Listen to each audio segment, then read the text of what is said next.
Right. Big up everyone, how you doing? And I'm the Yeti, of course. And let's go Palace, says Pepsi. Absolutely, mate. Absolutely. Right, let's have a look at the game. Like the Palace midfield, looks quite decent actually. Hughes and Wharton. Klein, who I think did really well against Arsenal when he came on the other day. Right, let me get this on here first.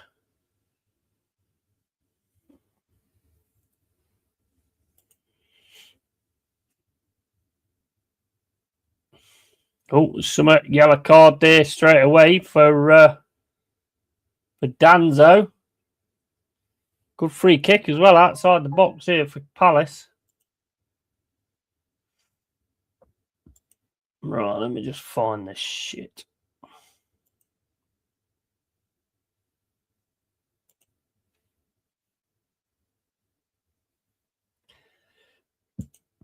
There we go. Big up to Pepsi as well. How you doing, matey?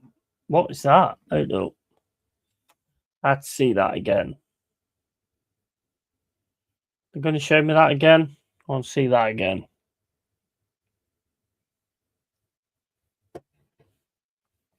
Missed it twice. Big up Joshy J, how you doing, matey? And how are you doing? Hope you had a good Christmas, mate. Yeah, same to you, man. Hope you had a good one. And Dando gets a yellow card. Big up for Friday as well. That was a good win, that was, mate. Tough one, but good win. That should create a feeling of not wanting to lose, which is not a bad feeling to have, to be honest. Bad free kick here against Spurs straight away. 5 minutes and 56 gone. It's a nasty free kick to give away straight away, that is. Absolute fucking unreal. Pino going to take it. It's a foul on Devaney. Or is Wharton going to take it? I think it'd be Pino. Judging by his shot the other day, I think it'd be Pino. Straight into the wall. Wharton gets it to Devaney. Into Pino. Pino then dallies a bit. Gets it taken off him by Kudus. Kudus going flying down this right wing. Mitchell's got in on him. They've got it through here on the right-hand side. Spurs over the top. And that's gone too far. Back to Spence.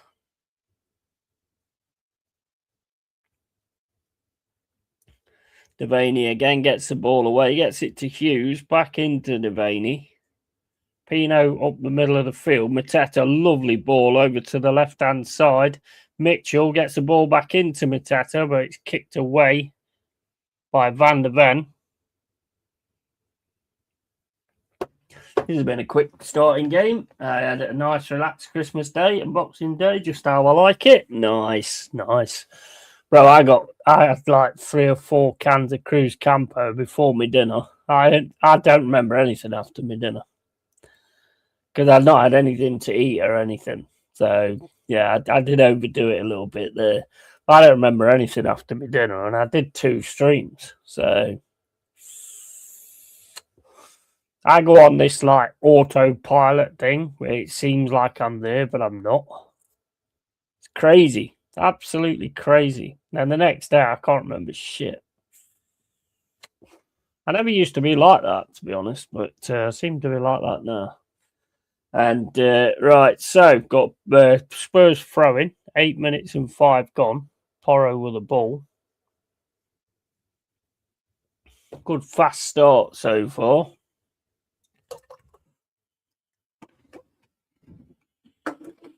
You can't have been relaxing when you was watching United, though, Jossie J.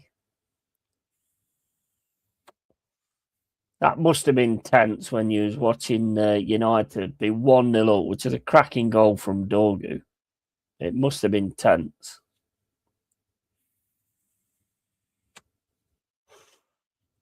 Eight minutes and 42 gone. Still 0-0. Nice ball down to Mateta there. Can't get it past Van der Ven. That Van der Ven's a great player. He's a great defender, that Van der Ven. 9 minutes gone, still 0-0.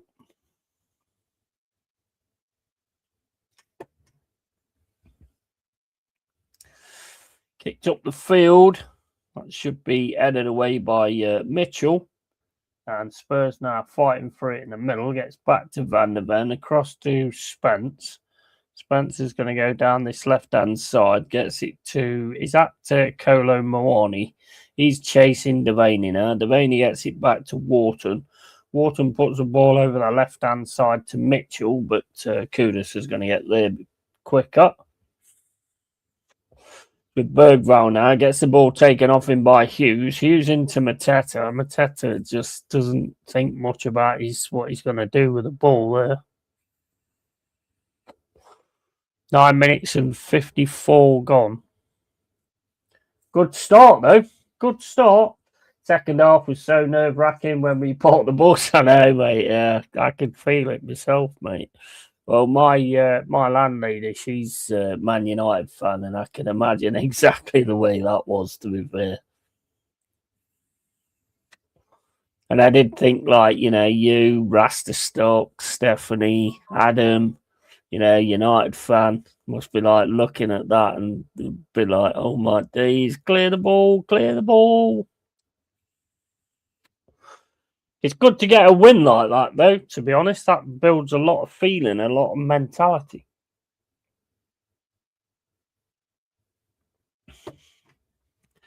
Ten minutes and 43 gone. And evening all, evening Tony. Welcome back, mate. It's been a good start so far. Henderson with the ball at his feet. Mateta fighting again with all the defenders at the moment. Spurs managed to get it down the right-hand side. Kudus again up against Mitchell. Gay then gets it all the way back to Henderson.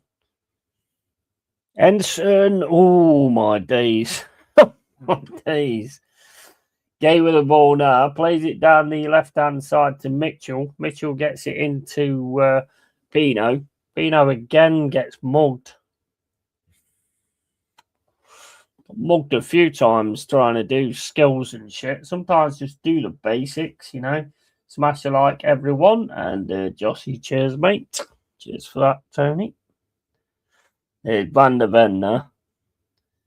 Van der Ven goes down. It's with Wharton. He's outside the box. Is he going to have a strike? No, gives it to Hughes. Wharton gets it again on the outside of the box. Goes over to Klein. Klein now to Lerma. Lerma into Wharton.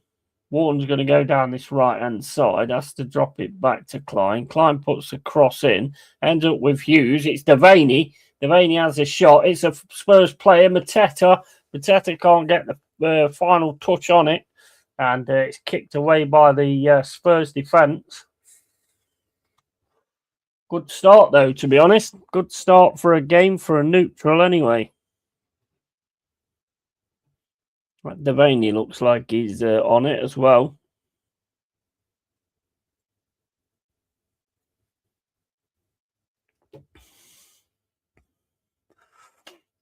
$12 minutes and 48 gone. Still 0-0. Balls with Vicario. Played up the field. That should be won by Lerma, but he can't get it. Richarlison gets the ball, gets it into Mawani. Mawani then loses out to Wharton. Hughes gets it to into the middle. Trying to get the ball now through to Mateta with Devaney. It's over to Klein. Klein then into Wharton again. Back to Lacroix. Into Gay. Gay to Hughes. Bergvall comes into press. Passes it across to Lerma. Now with Klein on this right-hand side. He plays it back to Lerma. Lerma then across to Lacroix.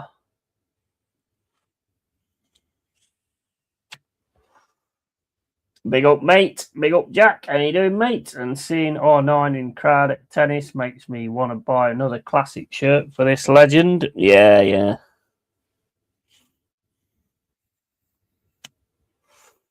I used to love watching tennis. And darts as well. Don't mind darts either, to be honest. The only sport I really not, well, two sports I'm not that keen on, and that's cricket and basketball. Never been that keen on them two. Here's Klein. Klein then back to Lerma. Lerma across to Lacroix. Lacroix to Gay. Gay to Mitchell. Mitchell back to Gay. Gay puts a ball into the box. That goes over to the right-hand side to Klein. Klein loses out to Spence. Lerma then tries to get the ball and Spence takes him down. Throw into Palace. With Lerma. I think we started quite well. Yeah, absolutely. 100%. Good so far for a neutral. 15 minutes gone. Lerma with a throw-in. All the way into the box. That's headed away, though, by Richarlison. Spurs now trying to get it away. Kudus smashes it down the pitch. That goes to Henderson. Into Lerma. Lerma to Klein. Klein back to Lerma. Lerma to Lacroix. With Gay, that's going back to Henderson again. Henderson then out to Lerma. Lerma plays it up to Devaney. Devaney's blind pass there, gives it back to Spurs. Devaney then tries to Devaney.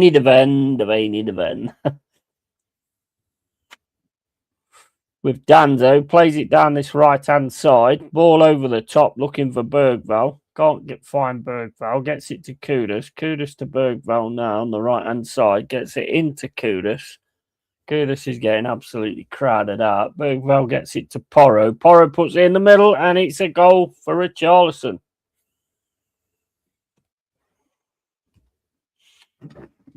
Goal for Richarlison. And I think we started quite well. The tennis court is smaller on the women's side. Looks weird. And enjoy seeing Palace applying all the pressure. And it's fortunately 1-0 to Spurs. To Jack. Probably seen it now anyway.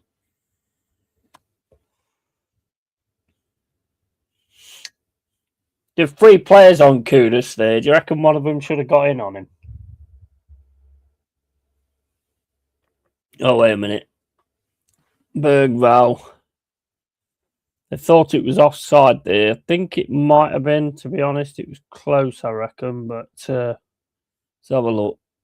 Oh, Richarlison looks a bit over, though. Possible offside. Yeah, he's offside. Bergvall's offside. Both feet. And his arse. Yeah, Bergvall's offside, mate. I mean, you don't know how they're going to call it, but it definitely looks offside on that screen anyway, what I'm looking at now. That shouldn't need much checking.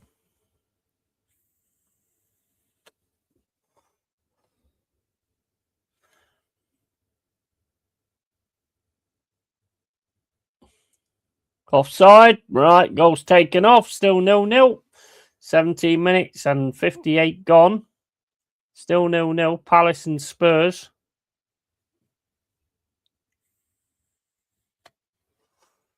And looked offside to me. Yeah, Bergvall offside in build-up. Looks like. Yeah, it is. It is offside, mate. It's been cancelled. Another ass keeps somebody offside. Mind you, it's both his legs are offside, to be fair.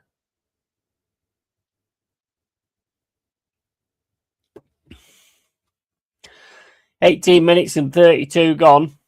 Palace 0, Spurs 0. Danzo with the ball now. Plays it down the middle to Bentancur. Bentancur drops it back to Van der Ven. It's over to Jed Spence. Jed Spence getting pressed now by Mitchell. Gets it into Mawani. Mawani's trying to get this ball back. Devaney's up against him. Mawani gets it back to Deven. Into Archie. Is it Archie Gray? Is it? Archie Gray with Danzo now just running forward. Danzo puts the ball over the top looking for Charlison. Charlison's got this as well. It's too much for him though. Well defended, but there was like ball straight over the top from Danzo.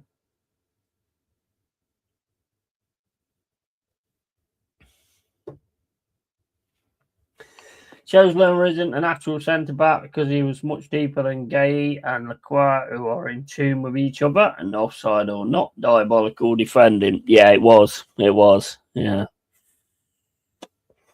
The thing is, when Kudus has got it as well, there's 3 players around him. Someone should be putting a foot in, surely. Here's Mateta. Mateta's got it here. Gets it into Devaney. Devaney gets pushed away from it, though. Ends up back with Lerma. It's in with Wharton. Wharton then getting chased by Mawani. Mateta with a shot. Takes a deflection off Van der Ven and goes wide.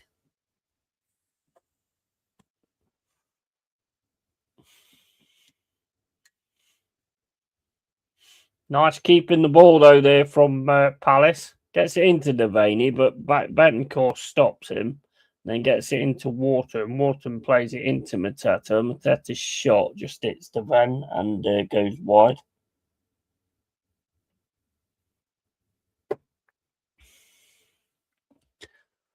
Ball over the top again for Spurs. That's going all the way through to Henderson.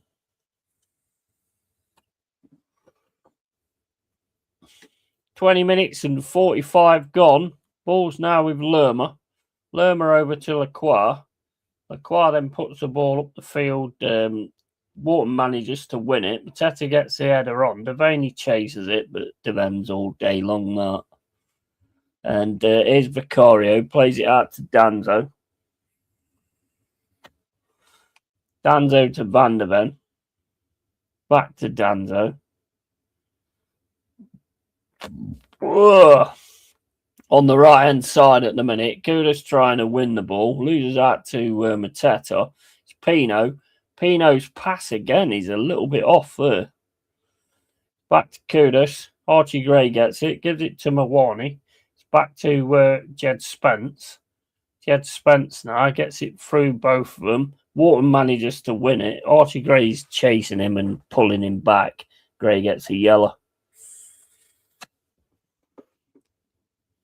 Can't argue with that. 21 minutes and 49 gone.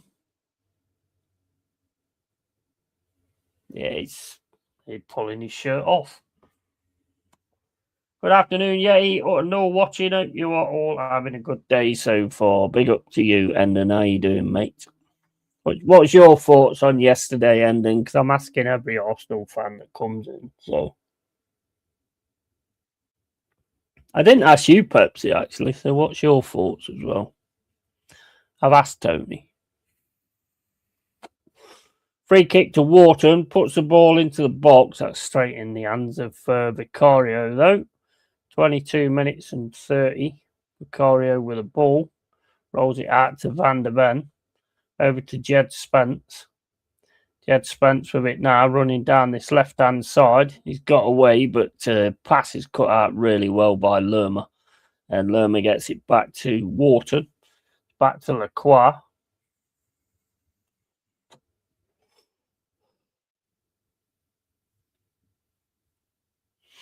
Over to Lerma.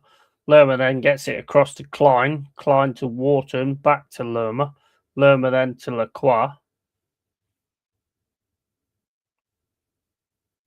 Lacroix to Gay.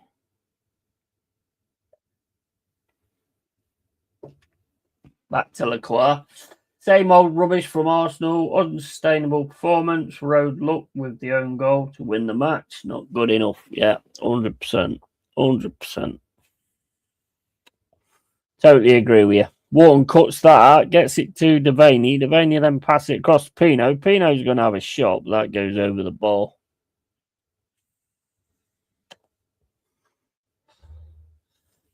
He needs to come into the game a bit, Jack, to be honest. He's like dallied a little bit on the ball at times and had it taken off him.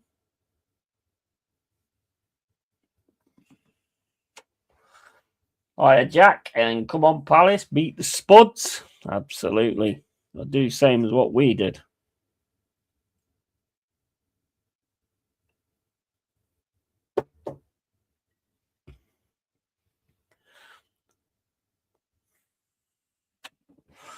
Into Greats with Kudus now. Gets it back to Gray. Over to Jed Spence on this left-hand side. He drops it back to Gray.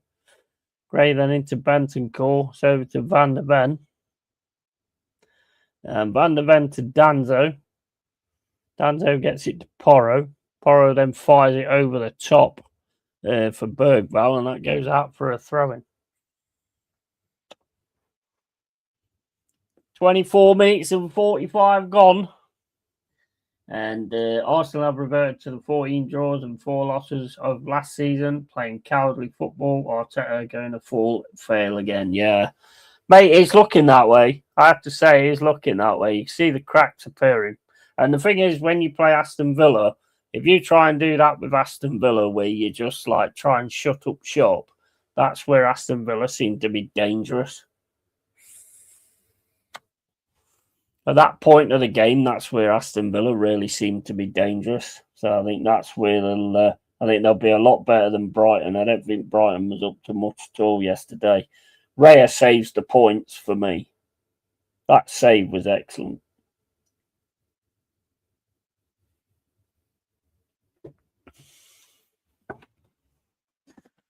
Pino is pissing me off now, trying too hard, keep it simple. Yeah, mate, that bugs me when I see players doing that.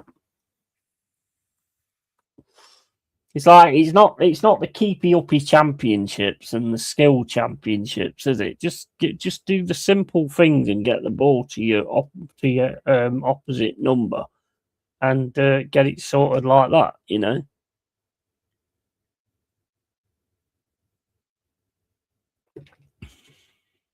I'm quite surprised. I gotta say, I'm quite surprised it used there. I thought he would have kicked him. He did go in with a knee. Don't think there was much in it, but I know what Hughes is like. I know he can get quite aggressive at times. And I can't see Arsenal beating Villa. I can't see Arsenal winning any of the next 6 or so Premier League games, to be honest.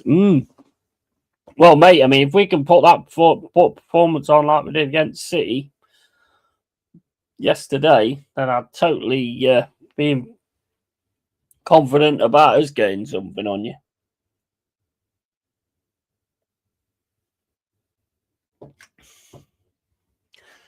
I mean, as has been said, you had to win at the end of the day. You did win, but it wasn't convincing at all.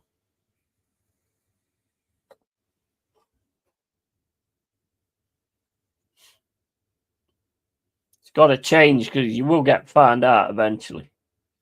Pateta with a header goes over the bar. Couldn't really control that, to be honest. If he'd probably knocked his head to the side and then done that, then maybe. But I mean, that's one of them things that you have to think about quickly, innit? And Gyökeres, I mean, I'm not being funny, but we keep saying Gyökeres is not getting any distribution or anything. He should be scoring that goal at the start of the game. Even I can't justify that. He should at least be getting something out of the keeper with that shot, and he got nothing. It was just a P-roller. It sounds dumb, but some players can't do the basics right. Yeah, it's crazy, isn't it? It's crazy.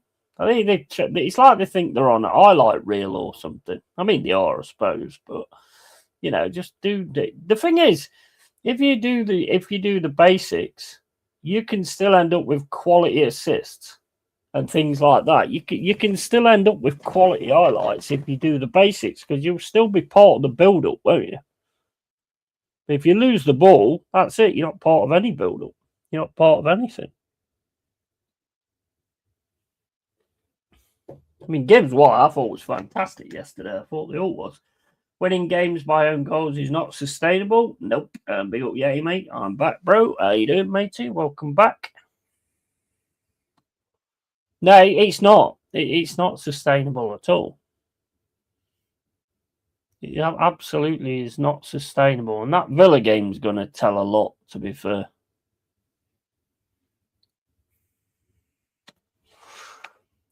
Spurs now with Kudus, gets it back to Porro. Bergvall gets it through. Kudus is on the run now on this right-hand side. Gets in there with Lacroix, though. Lacroix's been a good pick-up as well. Hughes going through the centre, drops it back to Lerma. Back into Lacroix, into Gay. And we'll win somehow, trust the 6-year process. Yeah. Kenny said it on his fan cam. First thing he said with Gyökeres, he's not good enough for this club. Yes, he did. Yeah, and you know what? I've been like saying. I mean, I know he's good enough. I know he's good enough, but whether he's good enough for what Arsenal need, I don't know. But it's like we argue about the distribution he gets, but I mean, you can't not do something with that chance he got straight away in the game. And that would have made the game completely different as well. You can't have any excuses for that. No different kind of system is going to make that any better. Let's face it. You've got to get something good on goal there. Sort of passed it back, didn't he? Do the fucking basics and the skills come with it when you have the confidence. Yep. And the way we have been playing, Villa is going to beat us easily. Yeah, I would say so, to be honest. I mean, if you look at Villa in the first half of the Chelsea game, I mean, they look nowhere, to be fair. But then to have a mentality where you can bring it back as well in the second half, bringing on, what's his name? Bringing on Watkins.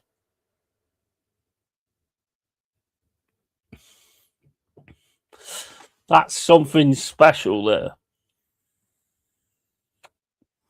Got something really special there. 31 minutes and 2 gone. Talking to Pino at the minute.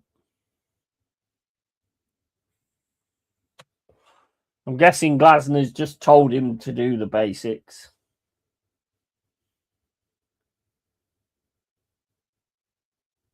The thing is, I mean, look at that goal we scored against City yesterday. That was doing the basics, yeah? And it was a fantastic goal. It was a fantastic goal. And all that was doing the basics.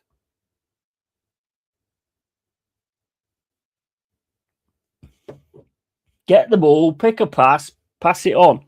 You know, get it to your teammate. Tricks the opposition. They don't know what you're going to do next. That's all it was, and it's a fantastic goal. Brilliant goal. So just do that. Here's Kolo Muani. Gets it back to Bentancur, over to Jed Spence. Jed Spence in the middle to Danzo. Danzo down the right-hand side to Porro. Porro's going to have a run through. Gets it into the middle. Gets stopped by a Palace player. Bentancur gets it over to Kudus. Kudus now into Bentancur. Bentancur gets it back to Porro. Back to Bentancur. Back to Danzo. Spurs going back again now. Palace pressing, and Spurs have to go all the way back to Vicario.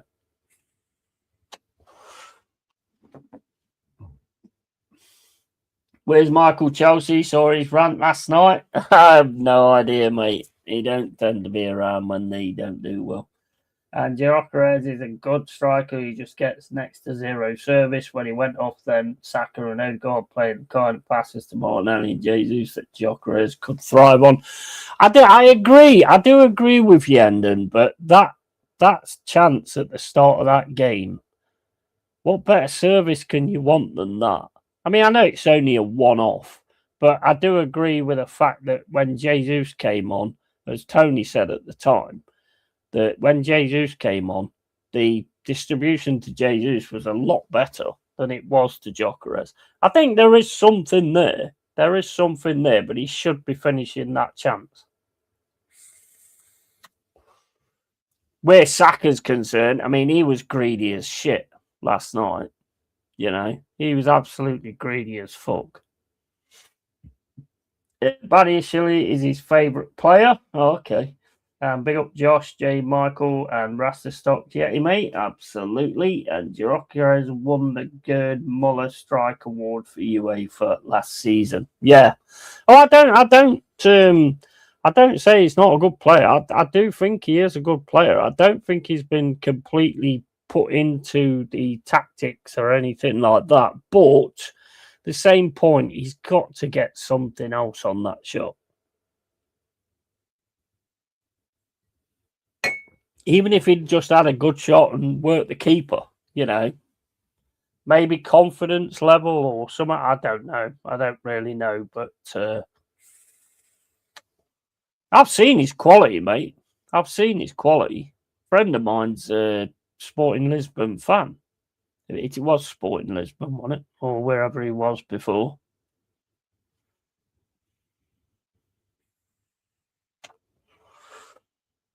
I've definitely seen his quality. I know the quality's there, but it's just like, one thing I have noticed about Gyökeres, when he does something or has a shot or something like that, he looks around to all his teammates as if to say, hey, did you see that? Did you see that? Hey, did I do well there? Did I do well? That's something I noticed yesterday.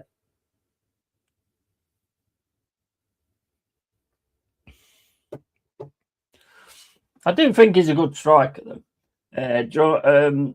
I like Gyökeres, but like you said, yeah, he blew that first chance and he had another later in the game. He should have done something with as well. Yeah, I mean, well, it's same as Jesus. When he got it in the box, he should be putting it straight at the net, and he didn't.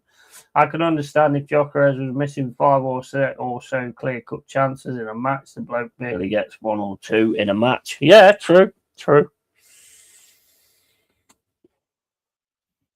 100%. I get it, 100%. But I mean, my argument's always been, like what you've just said, how many chances he actually gets. But I mean, that was a golden chance. I mean, you would expect him to at least get something on the goal. Even if the goalkeeper saves it, you would expect him to put his foot through that.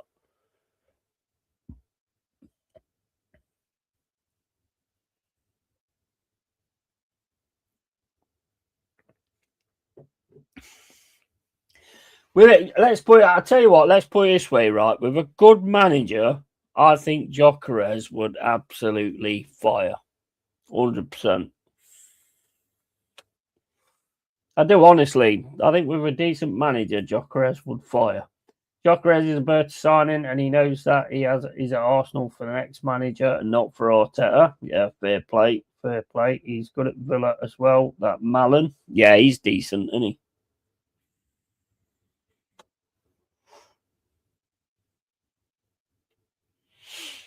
Well, I tell you what, Endon, if you don't use Gyökeres, like if Havertz comes in and you stop using Gyökeres, we'll have him on loan in January.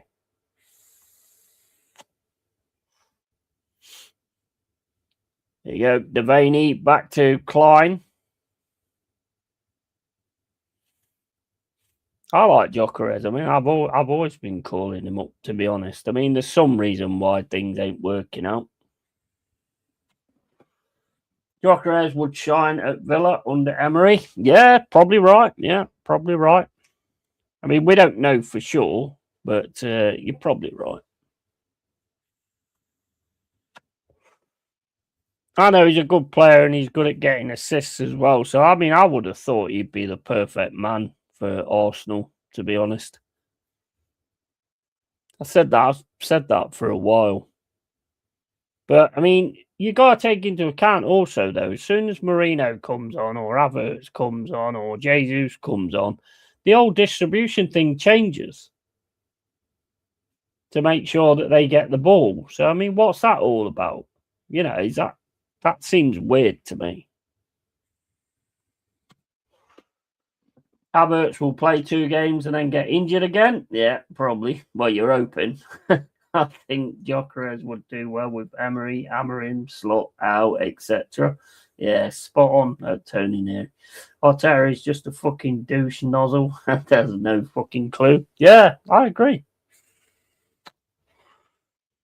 Well, you've seen what he offers. You've seen what he can do. I mean, even not just in the goal scoring, in the assists as well. So to me, to have a striker like that can actually get assists. I mean, Saka, right? If Saka comes into the middle, Yeah, as Gyökeres has got it on the outside of the box or whatever, he could play him in. He could play Martinelli in. He could play Trossard in or something like that. He does have that ability to do it, but he's just that's not the game he's being put into play.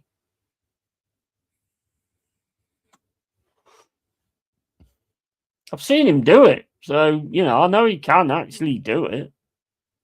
But he's just not being played right because, as Arteta says, his system don't need a number 9, and Arteta will do everything to prove that he's right at the end of the day, whether it hurts Arsenal or not.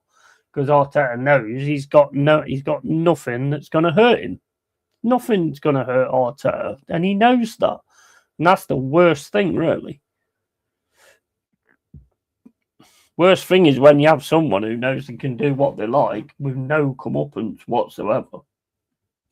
Arteta is just a fucking douche nozzle. Arteta does not want players that play solely for their role. He wants hybrids, sporks, jack of all trades, and masters of none. Yeah, absolutely.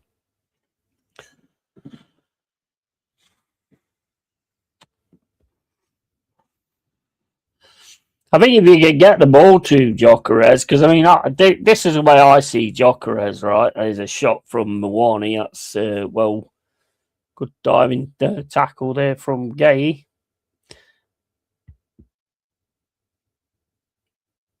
I think Gyökeres can be a 9/10, to be honest, with his ability to assist and see an opportunity and see things like that, his vision and everything.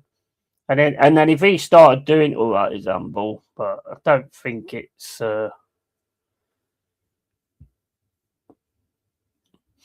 I think he can do all those things, and then when he can do those things for them, they'll do those things for him. Do you know what I mean? Like a proper team. That's the way I see it, anyway. I mean, yeah, your player and everything. I'm just saying what I see. To be fair, corner coming in now for Spurs. 41 minutes and 15 gone. I need a piss after this. I'll watch this corner. I need a piss.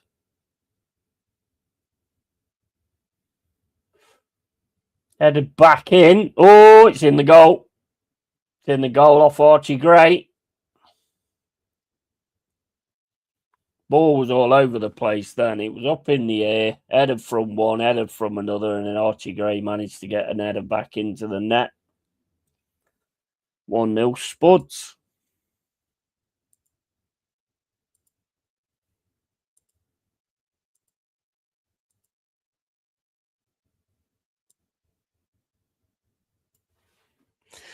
Unless they find something that takes it off, and I shall put it on the screen. It's a good header back in. Richarlison then gets the follow-up header, and then Archie Gray is the one there to finish it off. Richarlison just gets up the higher there, and Archie Gray finishes it off. This one isn't coming back, and no, I don't think so. And just hope sacked Arteta and we get a decent manager. And shit, fuck's sake, what a crap goal to concede. Yeah, and that one isn't coming back. What the fuck was that? Honestly, just fuck off. And Richarlison with a good header back. Yeah, absolutely. Right, I'm just nipping to the loo, guys. Before I fucking piss myself. Right.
Right, I've got listen for my delivery as well. Should be about half hour, I think.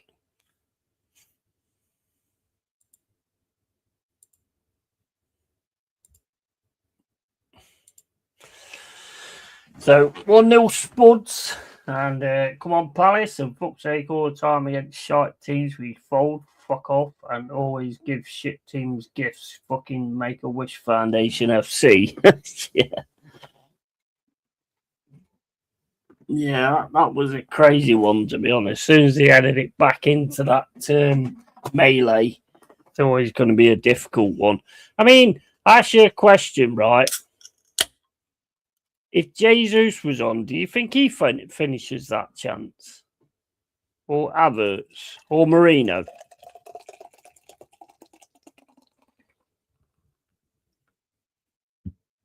I mean, nobody knows, really, but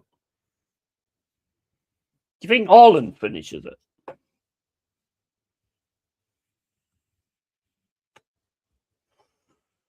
Header back in, Devaney to Wharton. Wharton takes a shot. It's a Spurs player into Lerma. Klein back to Lerma. Lerma then tries to get it across the middle. That goes to Richarlison. Mawani's got it now. Sends it back to Jed Spence. Klein gets a tackle in then. I think Klein was excellent again. When he came on against Arsenal, I thought he really was good, to be fair. Always against shit teams. LongHairedYeti, nope. Neither of them would have finished that chance. Haaland would have. Yeah. I think Haaland would. 100%.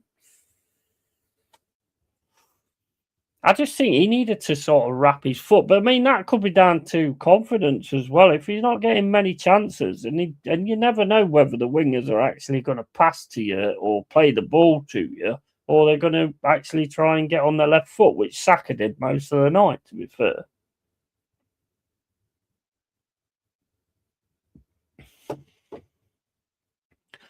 But hey, Endon, we'll take him off you, mate. I'll take him off you, 100%. 100%. We can get him. I mean, you're not going to get him on loan, but mind you, if Arteta don't want him, then you might do, actually. That'd be funny, actually, because if he does that, that just shows what a clown he actually is.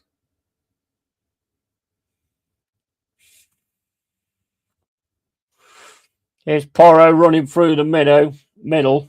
Hughes catches him. I don't know. I mean, Hughes gets a yellow card there. Did he actually catch him? I don't know. It's hard to see there. There he has. Well, he's actually kicked his own foot.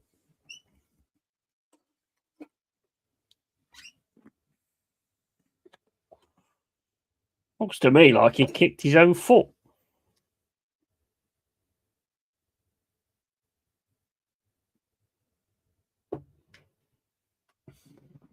So Hughes was booked. The only defence I'd give Jokeres is that it came so early in the match. Yeah, true. And also Jokeres was probably in the mind of looking to pass as opposed to whacking it, all due to how Arteta trains them to play. Yeah, but I mean, you're in on goal though, mate. So I mean, I don't take that one as an excuse, to be honest.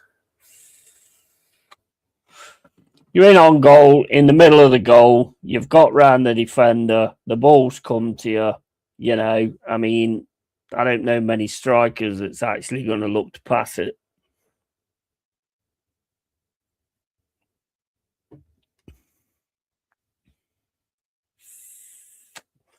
Especially when you can obviously see like the pressure that's on for you not being able to do anything. He must see things like in the media and what gets said and all that kind of stuff.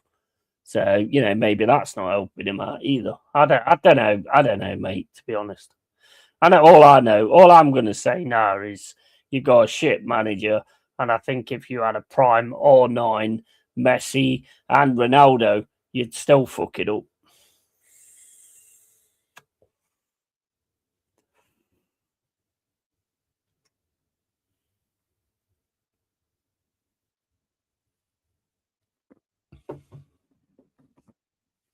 Kicked his own foot, yeah. How many times do you see that, though? It's ridiculous, isn't it? Ridiculous.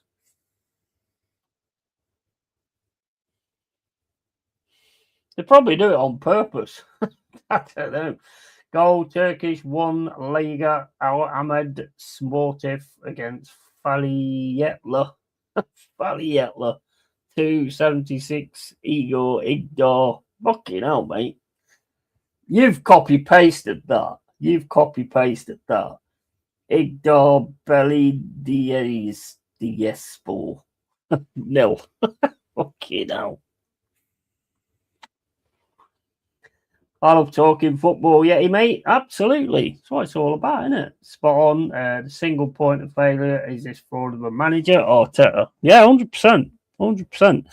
I've been saying it for a while now, mate, that if you got a proper manager with this team, I think you would fucking clean up, to be honest.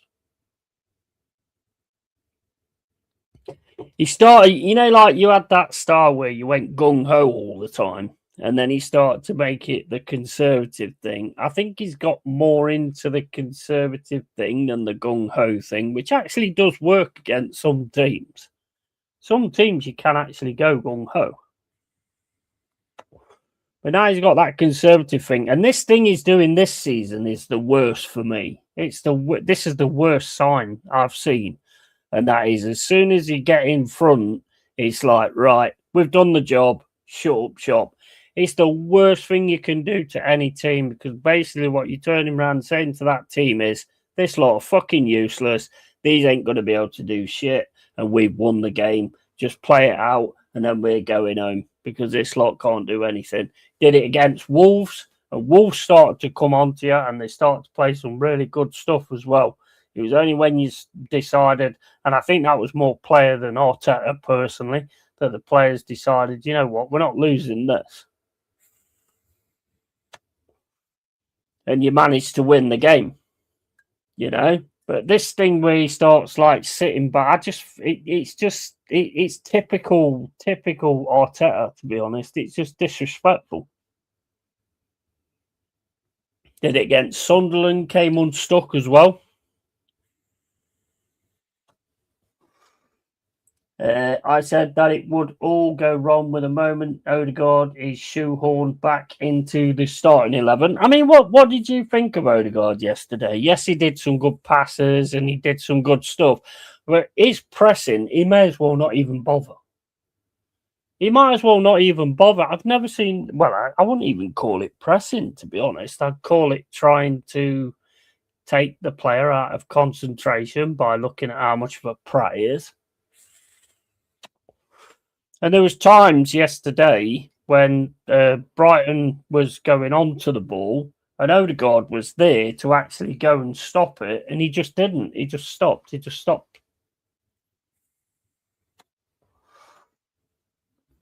Last season, Arsenal drew so many games where they were leading, all down to Arteta. Yeah, and remember the old football adverts from the 90s? An iCard from 1996, Good vs. Evil, Matching Hell is awesome. Yeah, and what sucks, Ensign, is that twat Arteta is going to shoehorn Havertz into the starting 11 as well, 100%. And Odegaard had 2 good shots, scored from 1, but bottom most of the 50-50s. I'm glad you've seen it as well. Glad you saw it as well. Yes, he turned up to have the shot. I mean, the crowd told him to do that, apparently. But it's a good shot, don't get me wrong. He had a really good through ball into Gyökeres as well at one point. But his team play, he's like, as a captain, there's nothing there that says that as a player you'd look at him and go, I'm going to do what he does. I want to be like what he is. There's nothing there that says that.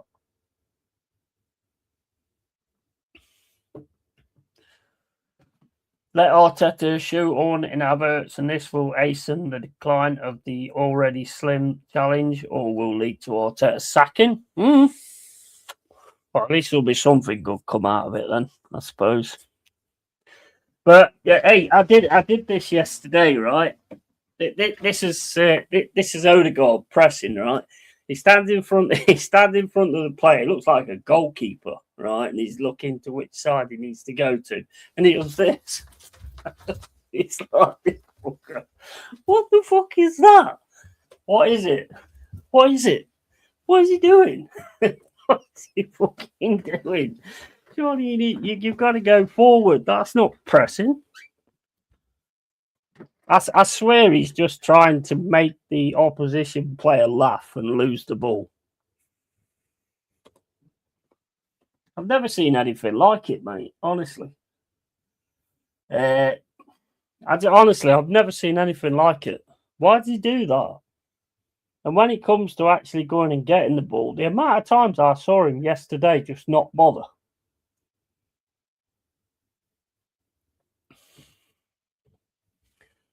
He walked past the ball, and they managed to get it. Odegaard bouncing around like Will from the in between us. Yeah, exactly. It is that, isn't it? It is that. Honestly, I've never seen anything like it. Seriously. It's just ridiculous. It really is ridiculous. But he scored though, ending, so it don't matter.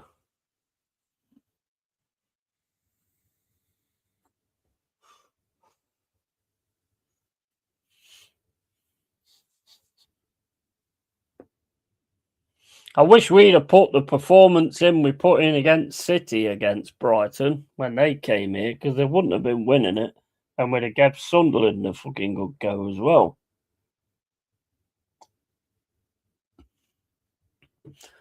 And Everton wouldn't have beat us 3-0 either if we put that kind of performance in. We just got to get consistent now. But it is. It's just embarrassing. I mean, look, you're top of the league. If you want to look at it like that, because I'm sure that's what a lot of the top gooners will say. You're top of the league, but at this point in time, it's looking like a plastic challenge. I think that's the best way of saying it. It's looking like a plastic challenge.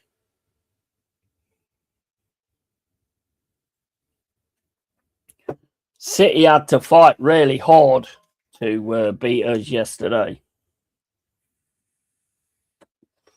And it's Manchester City. They know what they're looking for. They know what they're after. Pep knows what he's doing, and they just, that pocket, I could see it. I could see it in the first half with Foden when he kept dropping into it. And eventually they scored from it as well. Second one, you could say that ball Gibbs White gets fouled, and before the shot comes in, you can say that or whatever. But yeah, I mean, that outside of the box is going to be a free kick every day, because you see it all the time. Put your hands on the back and it's a free kick, But there's no point going back on it, because it is what it is and it's happened now. So that's that, I'm afraid. But I'm mega proud at what we did yesterday.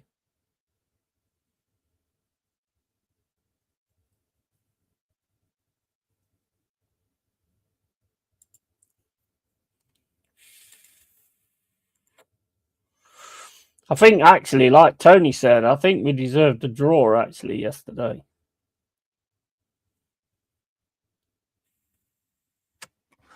Possibly even a win. But, they've got quality players and they're able to, change it around so much. And they will find the gaps because they've got the quality to do it. After midweek games, the second half of the season begins. A lot of football still to play. Of course it is. Of course it is, Pepsi. 100%. The only thing I'd say to that, Pepsi, though, when you start to sort of go down this road, it tends to not stop. It could be a bit of a blip. You're still winning in the blip. But like Lee Gunner said the other day on his fan cam, it's like you'd expect them to be just getting over the line when it's like the last 5 games of the season to keep it, instead of now. But there is a lot of football to play.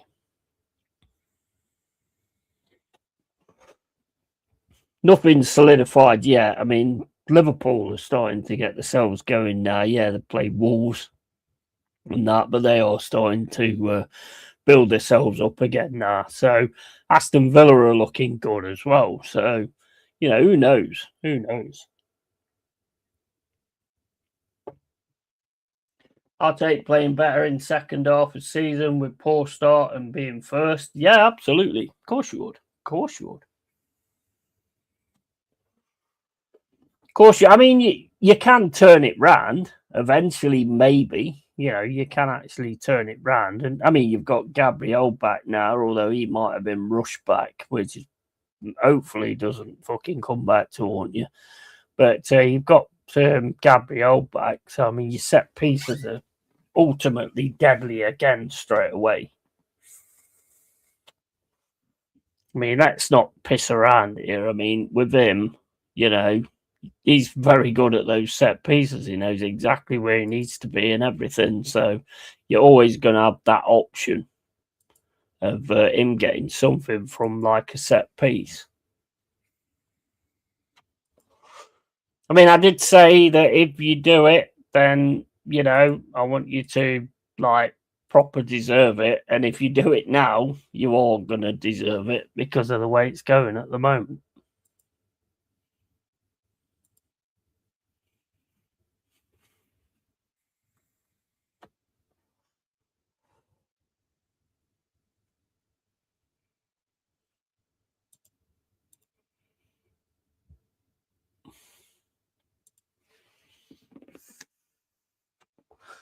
That's positive. Positive. I'm taking. We could be in Liverpool's position the way we have been. Yeah, 100%, 100%. And I think you have to sort of like look at it like that to a point. I mean, would I like to be top and winging it to get wins? Of course I would. Of course I would. I mean, me personally, I'd rather like go out there and show something and win win games with absolute grit and mentality and all that kind of stuff. But if that's not the way you win, then I mean, look, when we stayed up, I mean, there was a few times. I mean, there was a lot of grit there, but there was a lot of luck there as well. Let's not get it twisted. There was some luck there as well, which you need. You have to have that. It's definitely not cut and dried yet. It's definitely not cut and dried yet.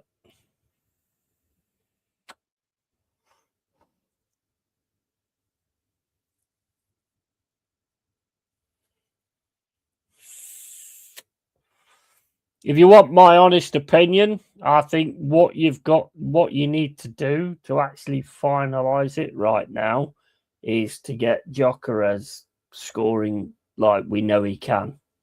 That to me is where that's the dividing line in my opinion. If you can get Gyökeres on the way that he plays and the way that he was for Sporting Lisbon and stuff like that, I think you'll crack it. That'll be the way you crack it. Get on the training pitch. Get you doing situations. Get your fucking on the training pitch. Get one side of the team doing a low block or whatever, and then the other side of the team trying to get through that low block. I know it's not going to be the same as a match day, but it's still going to be going against something that you struggle with. Because trust me, you are going to get a lot of low blocks. A lot of low blocks. Gyökeres scoring and no more injuries. Yeah. I mean, injuries are injuries, though, aren't they? Everybody gets them. Everybody gets injuries. I mean, you're not like on your own when it comes to injuries.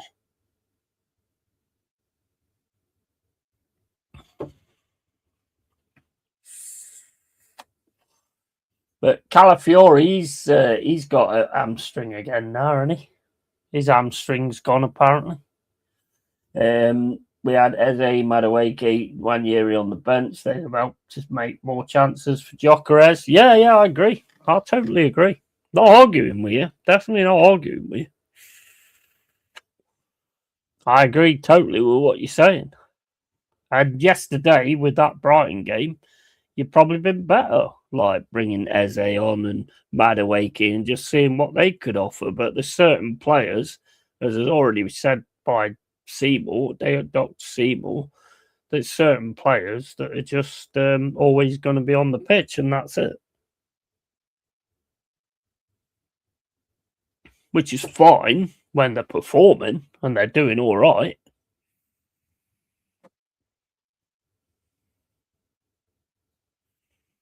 But when they're not, then they need to know that they're not expendable. They need to know that they're not expendable, and that's the thing. I forgot Zubimendi was playing yesterday. Ian Marino were anonymous, yeah, and we also Declan Rice injury away from disaster. Yeah, that will be huge. I tell you one thing, what I noticed yesterday as well. Not having Declan Rice in that midfield was insane. Your midfield at times was so open to Brighton. It was unreal.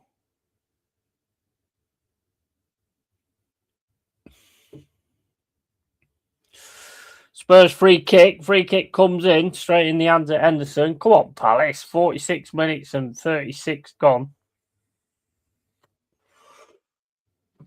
Spurs winning 1-0. Come on, Palace. Get something going, man. Up to Mitchell. Mitchell plays it up the field to Peter. Gets it into Mateta. Mateta's got a lot of attention here, though, by Van der Ven. Can't get the ball back. And Spurs win the ball again. Mitchell heads the ball forward. Bentancur smashes the ball backwards. And Lerma over to Gay. Gay now straight down the middle to Devaney. Devaney then gets tapped. And that's the Van der Ven. Come on, Palace.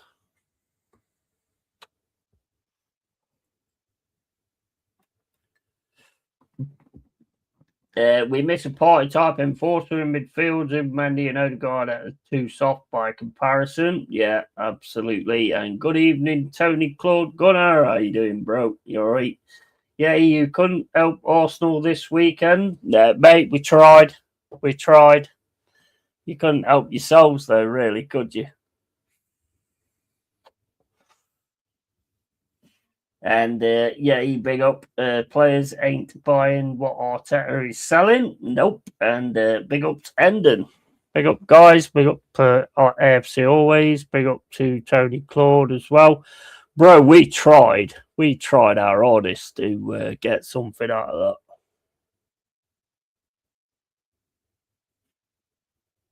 that. Just couldn't get it over the line.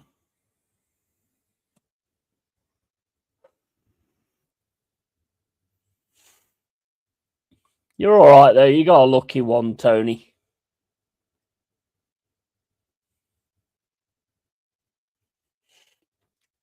Aston Villa next, bro.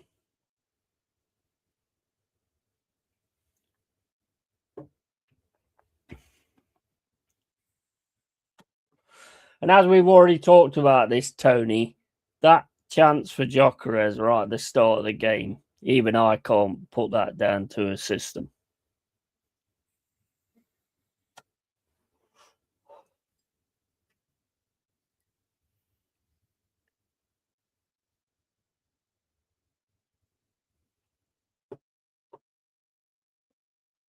We shouldn't rely on any other teams doing us a favour. I want Arsenal to win the league because we deserve it. Yeah, 100%, mate. 100%.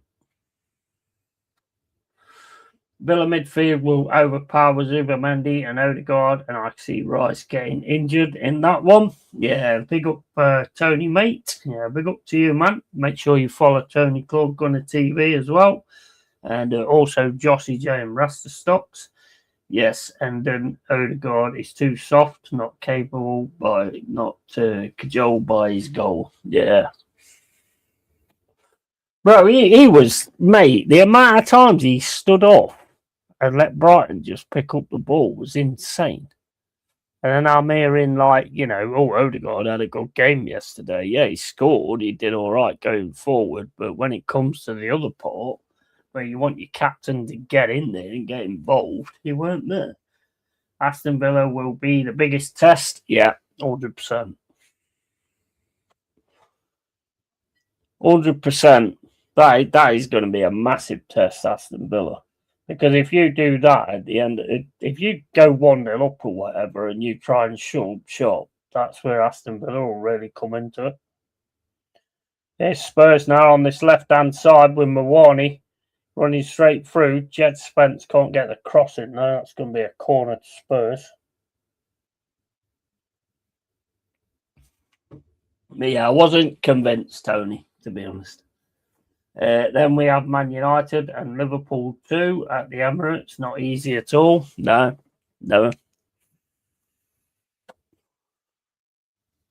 Definitely not. And you've got us on the 17th, and if we can put in the performance we're putting against City, then I think that might be a difficult one for you as well.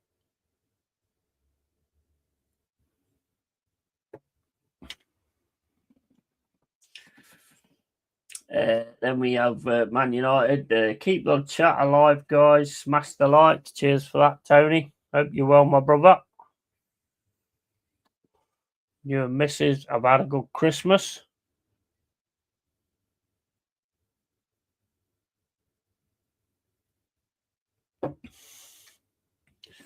Can Palace get back into this game? Here's Gay.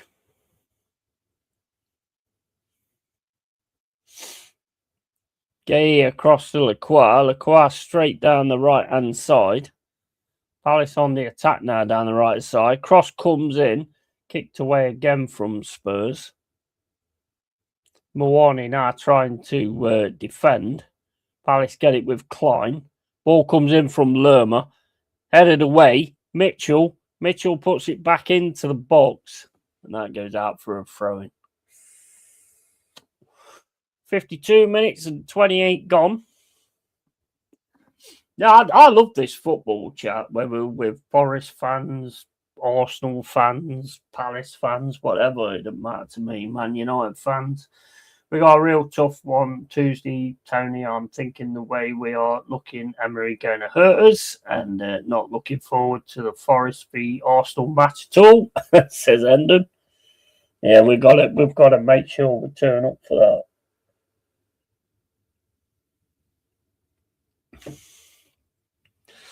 But this is the problem with us, though. We tend to turn up against these big teams, or classed as big teams, the Spuds and the Liverpools and Cities, but then the Fulhams and the Birmingham. Why do I keep calling them Birmingham? Brighton, they're the ones that kind of screw us up all the time. We can get consistent with that kind of mentality and that kind of game, then we are going to be fine. Not looking forward to Forest, but seriously, not even Forest for Man City to the death. Really like their passion. Forest should be in the top 6. Don't know why they are down there. Yeah, I mean, we've got a good side, and when you get the passion with it as well, it's massive. But we just got to keep doing it, Tony. We've got to do it against everybody, not just the Cities or the Liverpools. We've got to do it against everybody. And that's the key.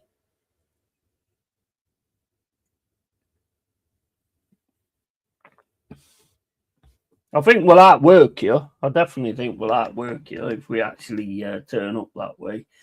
And Chris Wood has had a setback in his recovery, so that is a big loss for Forest. Yeah, 100%. Are Palace creating anything? There's not a lot. I mean, Jack could probably tell you better than me, but I mean, they're trying to get something going, but Spurs are just managing to be the first player to the ball and to the second ball. But they are trying to do something. And don't even go there. Arsenal might literally lose against Forest if Sangari comes back. It's a wrap. Yeah, Sangari's decent. Magic. Oh, go on. Devaney. Oh, over the bar. Over the bar from Devaney. 55 minutes and 10 gone.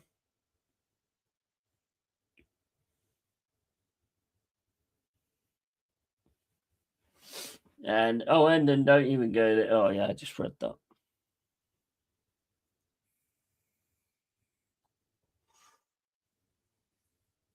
I think it should be a good game, to be honest. Forest and Arsenal.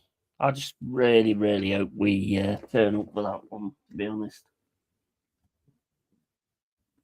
There's no excuse not to turn up for any game, in my opinion. Not at the City ground, anyway. But yeah, I mean, the way we played City yesterday, we deserved a draw, possibly even a win, to be honest. But, it's Man City. And you could see those pockets in the first half, even though we played fantastic in the first half. But you could see those pockets, and Pepe's just pepping. Cherky all of a sudden came on. He started doing really good. Foden was like a fucking thorn in our side most of the game anyway. Jesus was getting fucking thrown on the floor left, right, and centre. But I don't really like going on about that. But our goal was fantastic. That was just like doing the basics. Just doing the basics. What a goal that was. Fantastic goal for us, that was. And the reason I shouted fuck off was because basically I was thinking like everybody now thinks we're just going to fold and that's it. So when we got the equaliser, I was just like, yeah, fuck off. I just lost me shit at that point. That's the Villa match is a home game. I don't think we lose, but then I'm quaking in my boots. God help Arsenal. If you do what you did with Brighton, I'm not so sure, mate, to be honest, because they seem to come on strong at the end.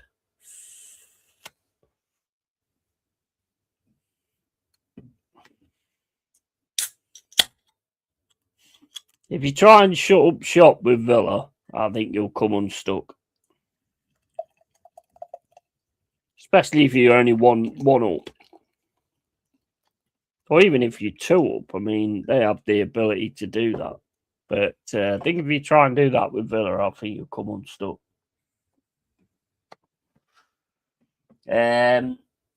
You've seen the latest videos of your future stadium expansion. I've seen quite a lot of them, actually. Looks absolutely awesome, to be fair. Looks fucking great. I've seen quite a few of the videos back in the day. I don't know what they've kind of done now.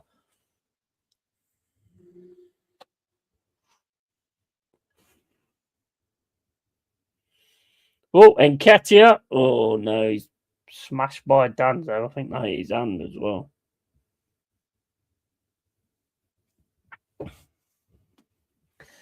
Eddie on now. We are saved. Fucking hell, says Jack.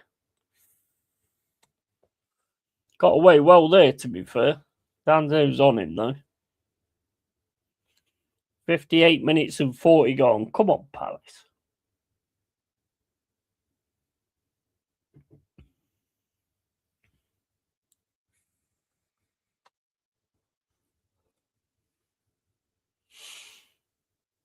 I'll tell you what, Eddie got up well there.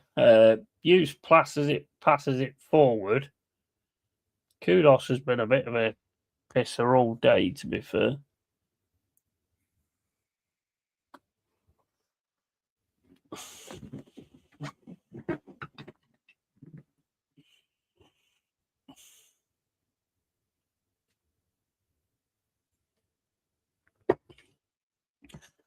I think when we do the basics, I think we look a very, very good side. And I think that Dyche is pretty much all about the basics anyway. And I think that's what I'm kind of seeing with Gibbs White just lately. So I think that might be the influence of Dyche on Gibbs White because he tends to be doing the basics a lot more. I mean, that goal was just, oh, mate, that was fantastic. And Hutchinson's scoring it as well.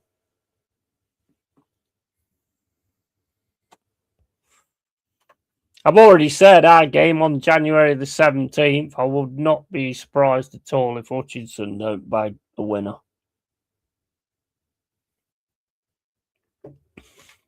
He's an awesome player. He's an absolutely awesome player. You should have used him. He looks absolute class. Absolute class. Right, I'll be back in a sec, guys.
Got my delivery coming in as well, so I've got to keep a listen for a knock on the door.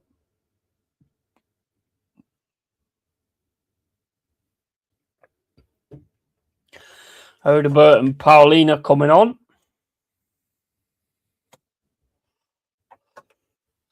But yeah, I mean, the thing is with City, I mean, we played them as hard as we could yesterday, but they still seem to be, they can still find a way. I take nothing away from them because they did get a tough game yesterday, but they were still able to find a way and still keep going. I mean, you only got to look at their celebrations, mate. I mean, they really knew that was going to be a tough one, and Guardiola said the same thing as well.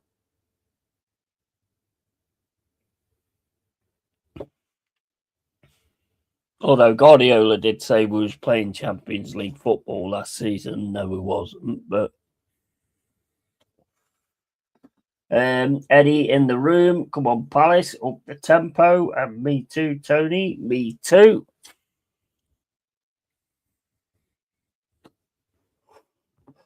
I mean, let's face it, we had a chance in the first half. If Morgan Gibbs White had a little bit longer legs, then that would have been in.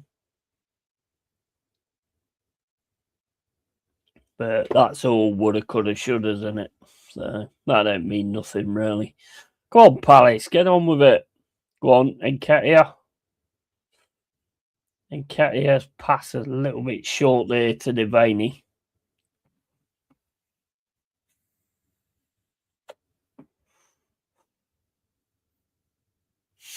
$63 minutes and 48 gone. Just listening up for delivery.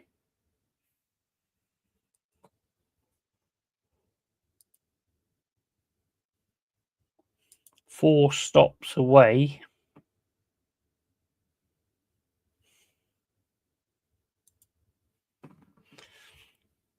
Ooh, go on, Eddie. Pino. Yeah, Pino just drops down under the challenge of Paulina. Not getting that. Paulina's now keeping the ball at his feet while he's on the floor.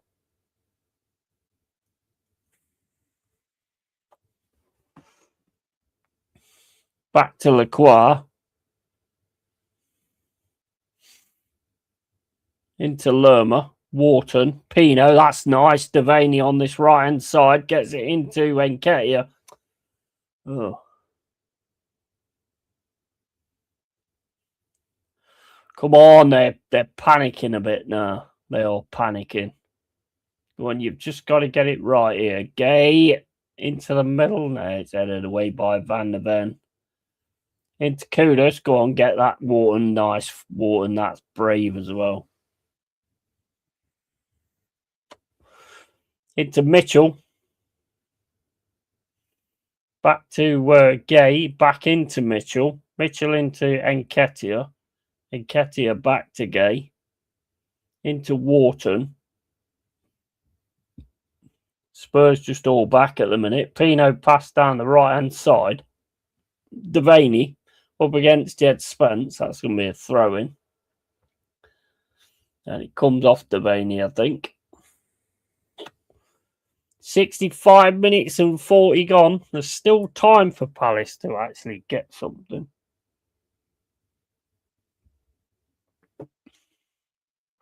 Can they actually do it?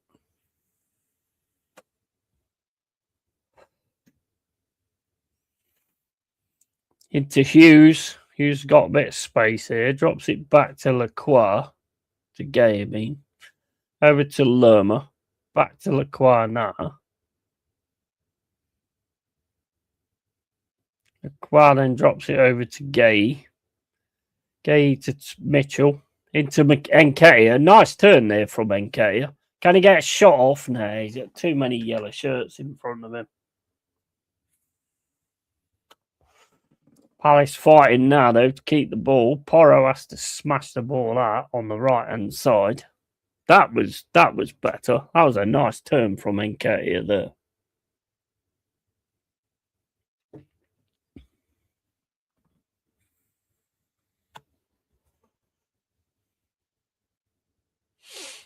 Over to Gay, into Mitchell. Mitchell into Nketiah. Nketiah back to Mitchell. Over to Nketiah. He's got the pace here on Bentancur. Can he actually get left foot? These get saved there.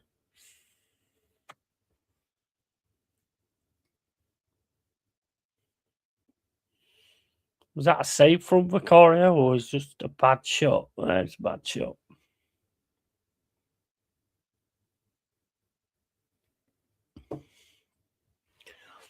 He's offered a little bit more though, Jack, to be fair. He's definitely getting pace down that side. It's just whether he can actually get it right at some point.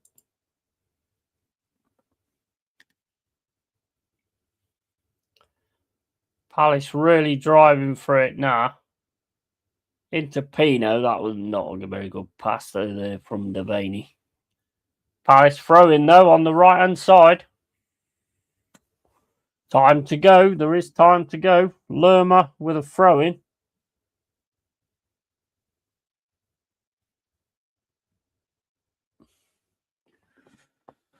Time wasting wankers, says Jack. Yeah, 100%. The long throw now into the box by Lerma.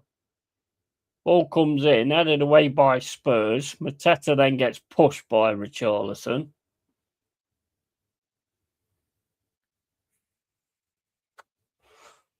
Out for a corner. All Richarlison did then was jumped up and pushed Mateta out the way. Mateta.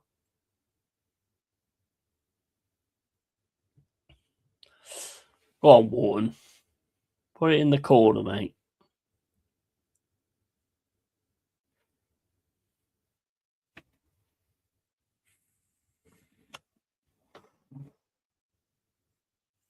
Got to keep an eye on mid delivery.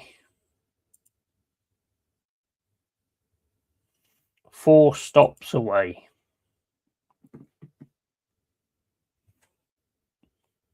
Mateta and Jed Spence fighting each other. Ball comes in for Palace. Headed by Lerma. Got by Pino. Pino turns around and gives it back to Wharton. Wharton then puts it into the box. Headed away by Spurs. Lerma. Go on. No. What? No. Oh, Lacroix straight in the middle of the goal. Puts it wide with the header. It's a great header back in from Lerma. And Lacroix, oh man, you should be finishing that.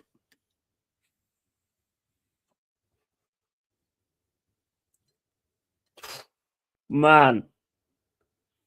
I mean, Vicario ain't getting that. If he puts that on the goal, he ain't getting that.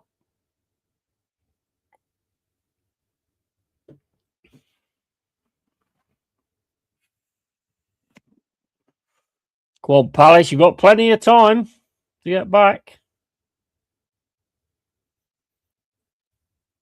Devaney with a throw. Devaney looks like about 12-year-old Jack. Pino, gay. Man, if that had gone through then.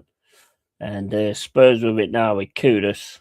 Kudus down this right-hand side, getting tackled away though. Gets it to Gay. Into Mitchell. Mitchell again gets pressed. Archie Gray can only put the ball out for a throw-in. Come on, Palace. Trying to get in there. Yeah, we ain't scoring in this fucking game. Another shite team we've folded against. Pathetic, says Jack.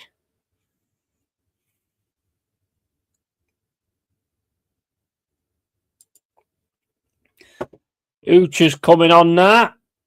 And the delivery guy is at the bottom of my street at the minute. It says 4 stops away.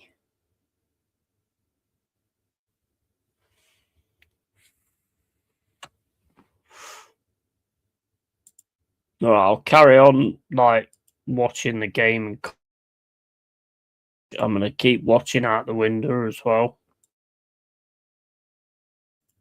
Keep the mic on. Right.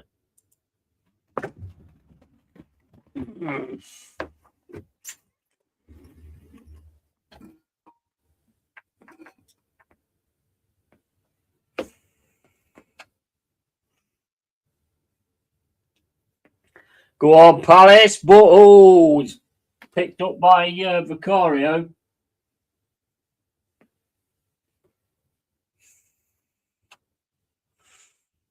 Nketiah's got some spring on him.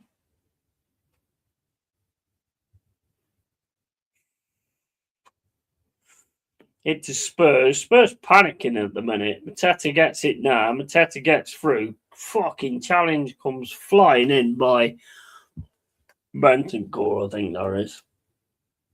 Sure who it is. Spurs now on the right hand side with Gray. Gray's going to try and have a shot himself. Gets it across though to Spence.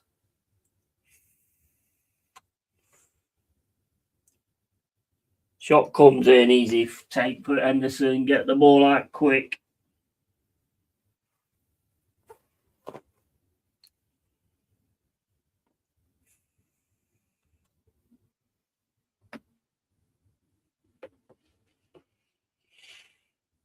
That's back to Henderson. Henderson smashes the ball out. Spurs win it again, though. And Hughes gets that one. Palace now on this left-hand side with Mitchell.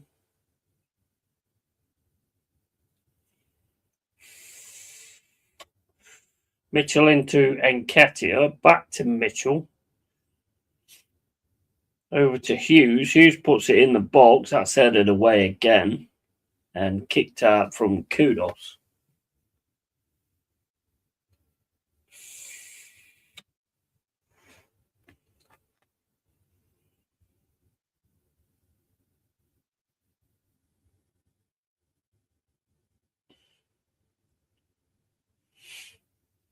Hughes asking for an eye boot. I mean, he did nearly kick him in the chin, to be fair.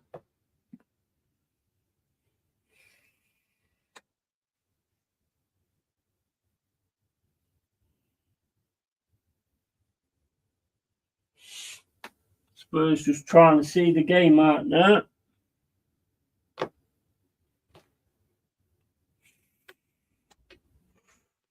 I can't read the chat at the minute, guys. I'm just watching out for this delivery turning up.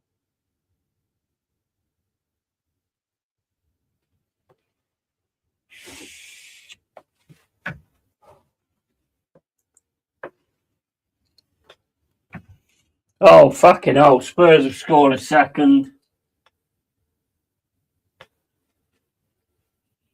2-0 Spurs. 74 minutes and 52 gone.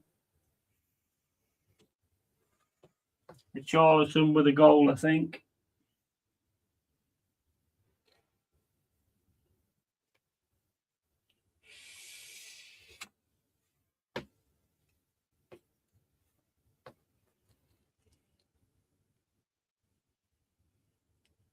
Ball over the top to Kudus. Let's have a look what's actually happened here. Archie Gray into Kudus. Kudus then does the drive straight into the box. Yeah, Richarlison's there to put the ball in. Possible offside though. No, he's offside there.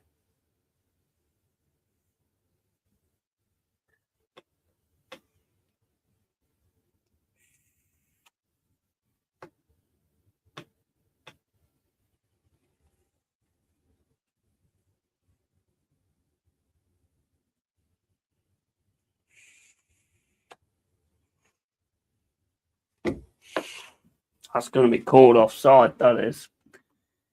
And fuck off, you useless cunts. And yeah, we ain't scoring in this fucking game. And bollocks, easy peasy. 2-0 game over. Palace running out of puff. And Voracek, fucking hell, was hoping for better today. Looks offside to me from what I can see.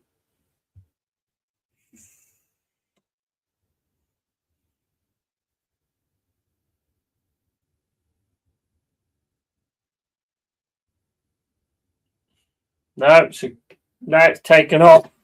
1-0 Spurs. 1 Palace. Yeah, he's offside.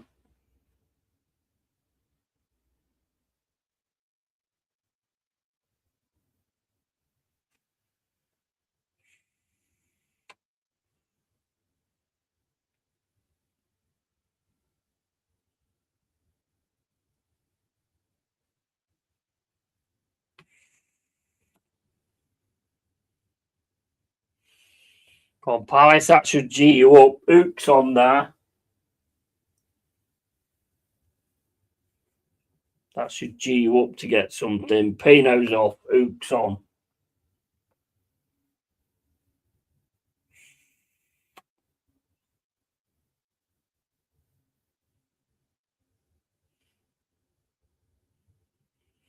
Tetu can't get that. Spurs managed to kick the ball away. Come on, deliver me fucking stuff, man. Fuck's sake.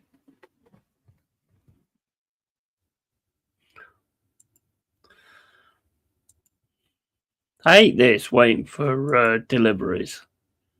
Right, it's coming to me now, I think.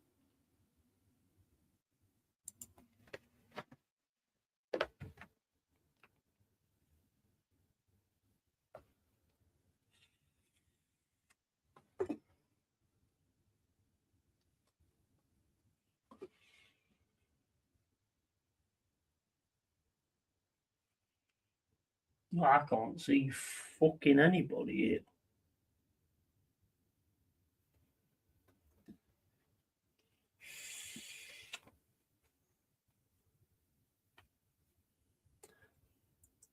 Come on, Palace. Spencer's all over Mateta. Oh, he's over the ball.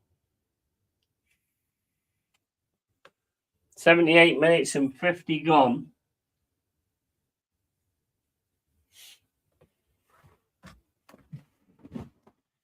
Says he's outside my fucking ass. How's he outside my ass? I can't fucking see him.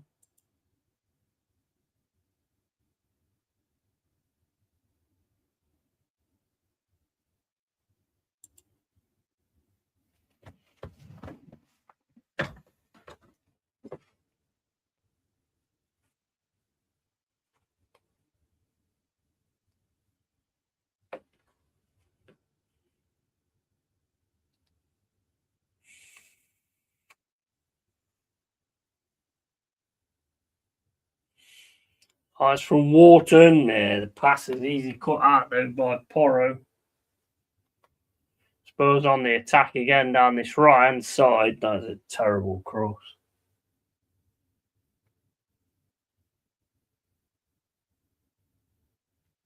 Right, delivery's here. Back in a sec.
Wait.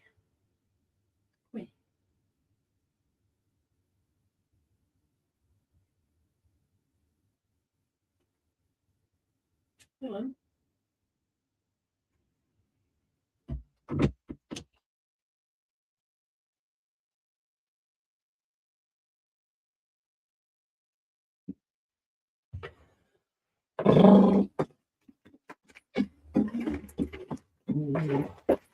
Right, what have I done with my fucking beer now?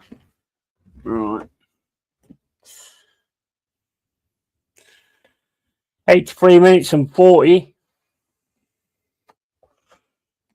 Delivery's been made, so we're all good with that. Right, so let's get the cam back on. Right, let's see how we go.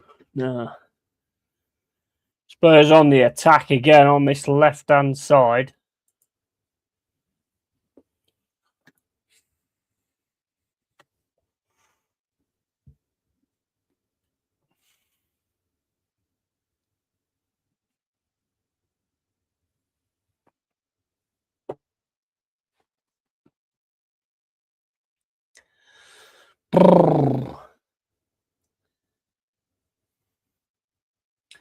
For fuck's sake. 84 minutes and 35 gone. Devaney's off, Ez on. Spurs making a double substitution. Dragunov and Brennan Johnson.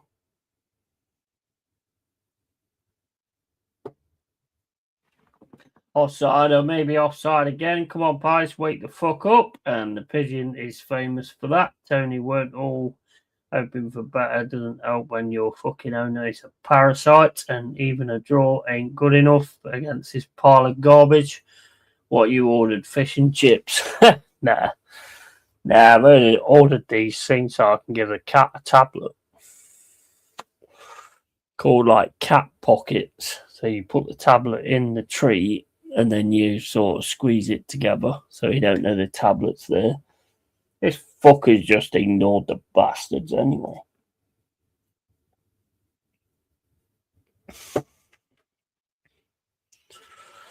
Over the bar from Spurs for Dragunov. Come on, Palace. At least get something out of the game. Hughes back to Gay. Over to Lacroix. Lacroix then smashes it forward. Spurs again get the ball. The passing at times has just not been on at all. Spurs running through here with Richarlison. Put forward by Palace, but there's only Mateta up there.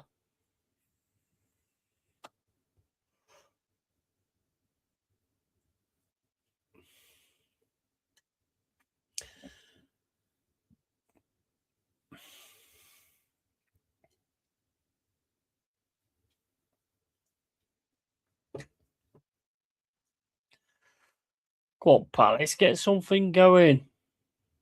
Lacroix into Ookma. I mean, he's getting pressed crazily. Lerma gets it down the right-hand side. Back to Lerma. Lerma to Lacroix. Over to Gay. Into Mitchell. Back to Gay. Gay. Oh, my days. What was that?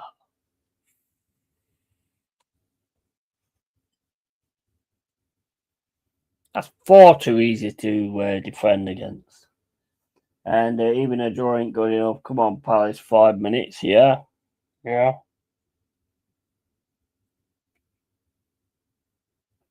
Spurs hit the post.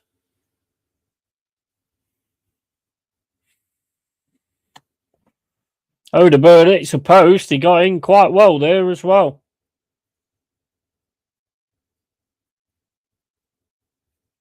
Straight off the post. Henderson didn't even know what was going on there. It's that well, to be fair. Straight off the post.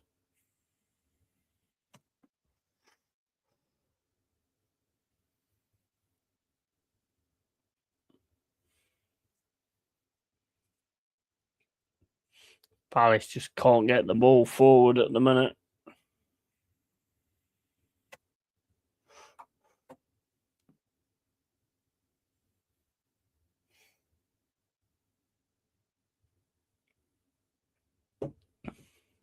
If they win this, they'll be winning the league again.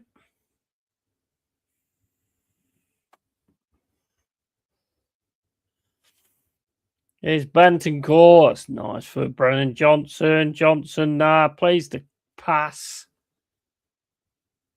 Richarlison should pick this up on the left-hand side.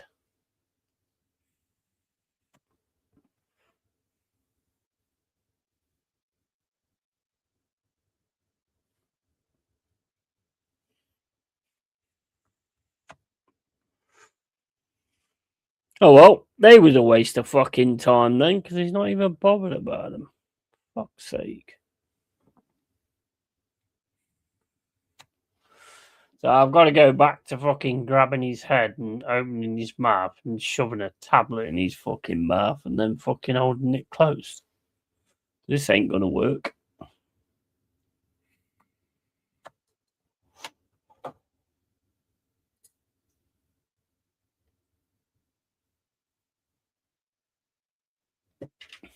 That Ook looks like fucking Rampage Jackson.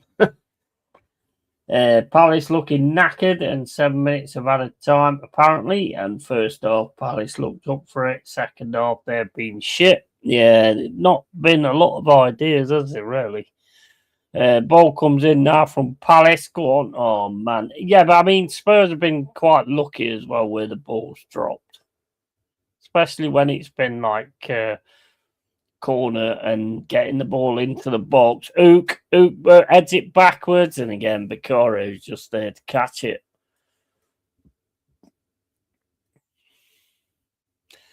"90 minutes gone. Johnson on the attack here. Gets it into the box. It's Watson. Goes back to Henderson. Go on, you got to be quick.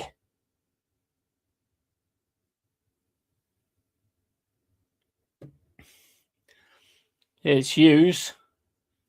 Gets it over to Wharton. Wharton to Ook. Oak's passes out for a throw-in. It's giving them what they need, to be honest.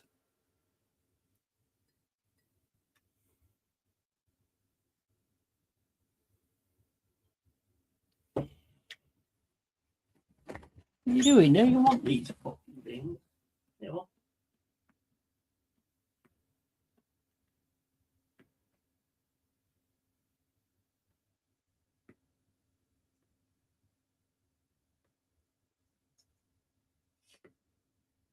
Eat it and you fucking donut. Don't look at me like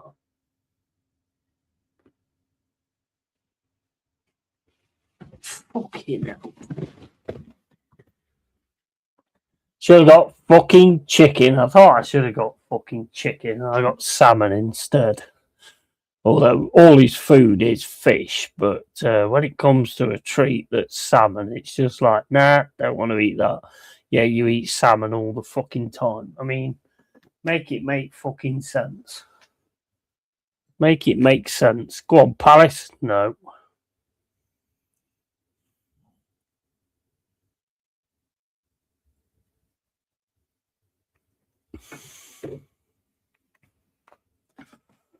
Ball down to Gay. Gay then pulls the ball back, gives it back to Lacroix. It's over to Lerma. Lerma then goes forward. Plays it into Ook. Ook nah. Oh my days. Ooh! Yeah, that's the best way I can call that.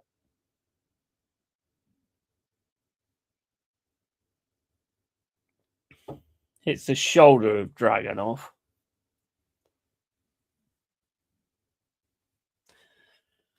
Oh man, you know what?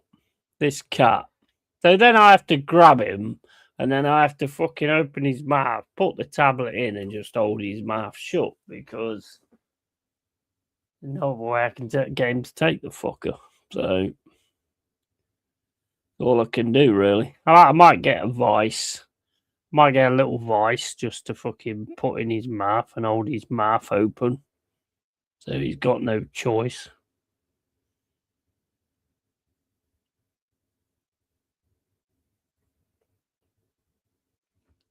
Oh, he's in on Wharton there. Wharton stayed down as well.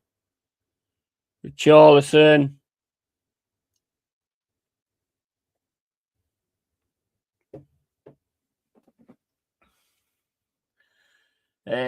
Yeah, he put his treat with the cat's medication in the cat's food. I've tried, mate. I've tried. Trust me, I've tried. He knows, mate. He knows. He's not daft. I've tried that way. The only other way to do it now is to like get a syringe and like put the tablet into water, get it to dissolve in the syringe, and then just syringe it straight into his mouth. That's the only way I can fucking do it.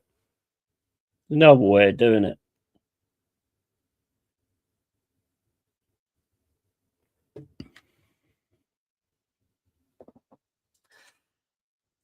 Lol, you can't with cats. Exactly. It's ridiculous, man. It is absolutely ridiculous. The only way you can do it is actually to grab them and open their mouth and then just shove the pill in and then just fucking hold their mouth tight until they swallow. Simple as that. It's the only way you can really do it apart from the syringe thing. I thought that might work, but, obviously not.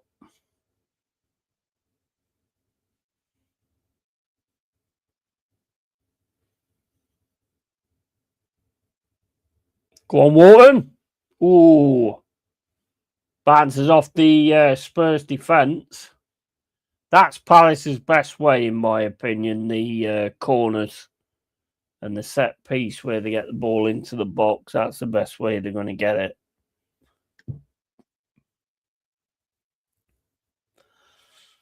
But Spurs are just fighting for this at the minute, and they've got it now in the box with Odebert.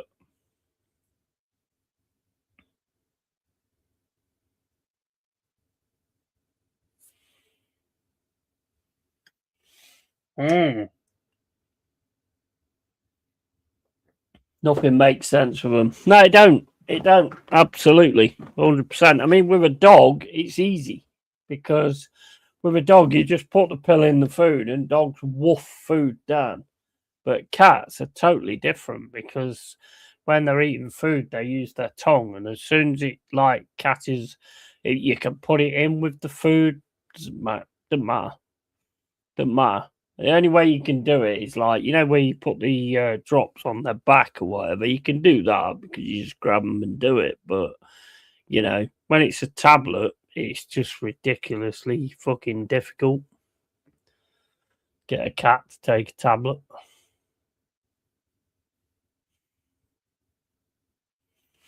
I mean, you only got to think of their sensors and all that kind of stuff because they're hunters, aren't they? So, I mean, if you have something like that in there, they're going to smell it.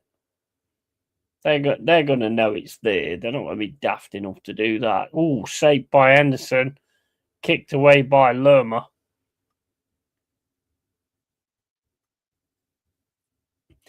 That's pretty much it. And as much as I hate to say it, when Spurs went 1-0 up, there's just not a lot come back, to be honest. Not a lot came back at them at all. I think, like you say, Palace are probably tired, they're probably knackered or whatever, but yeah. As soon as they went 1-0 up, there was nothing there. Palace tried, but it just didn't. It's not worked.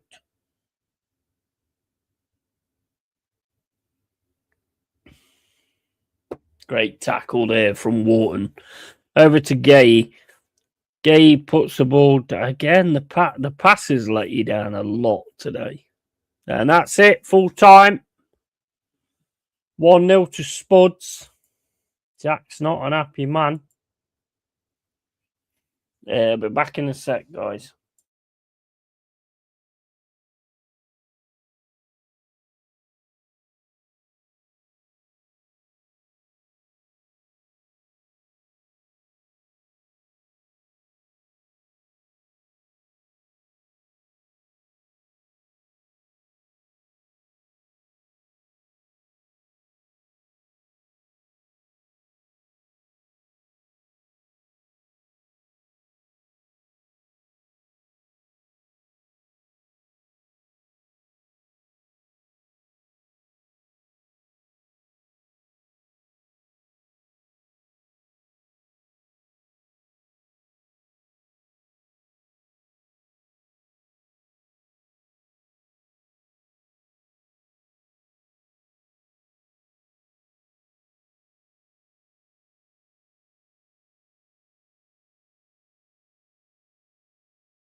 Oh, my days.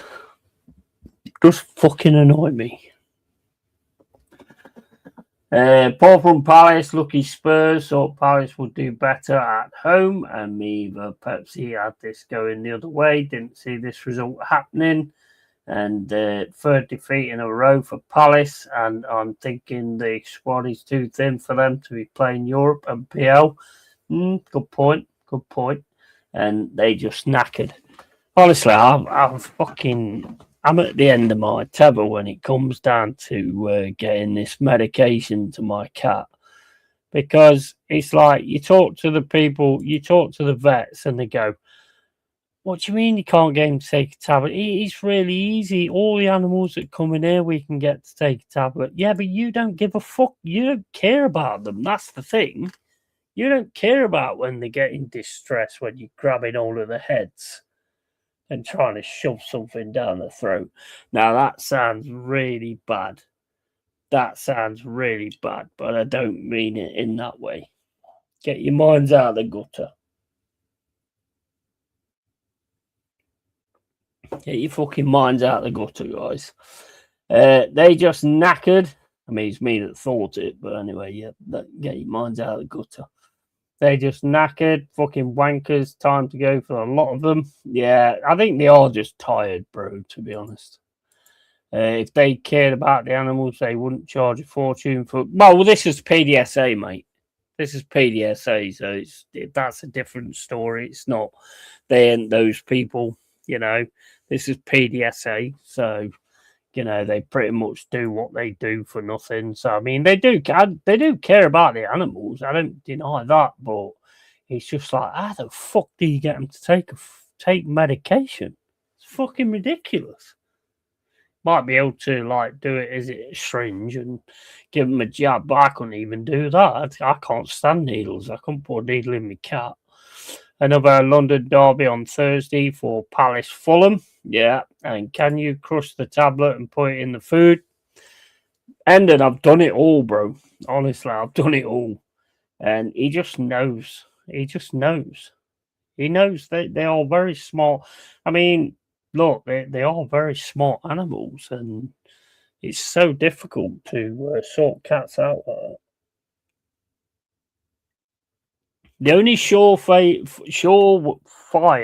way that you can do it is to grab him, open his, push onto the side of his mouth, open his mouth, yeah, and drop the pill in, and then like hold his head like that, and just keep his mouth closed until he swallows. But then, even then, I've found pills all over the room. So even then, he'll just keep it somewhere in his mouth somewhere, and then just drop it out when he gets the chance. It's unreal. It is unreal.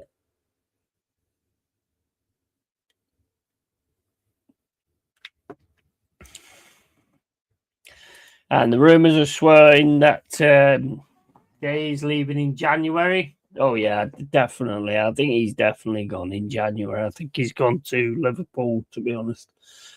Probably don't help in the locker room. No, well, I don't. I would doubt it does, to be honest. But I mean, right, okay. So I'll ask you. I'll ask this to you, Jack, if you're still here. Yeah. If Gay is going in January, then play the next guy up, surely.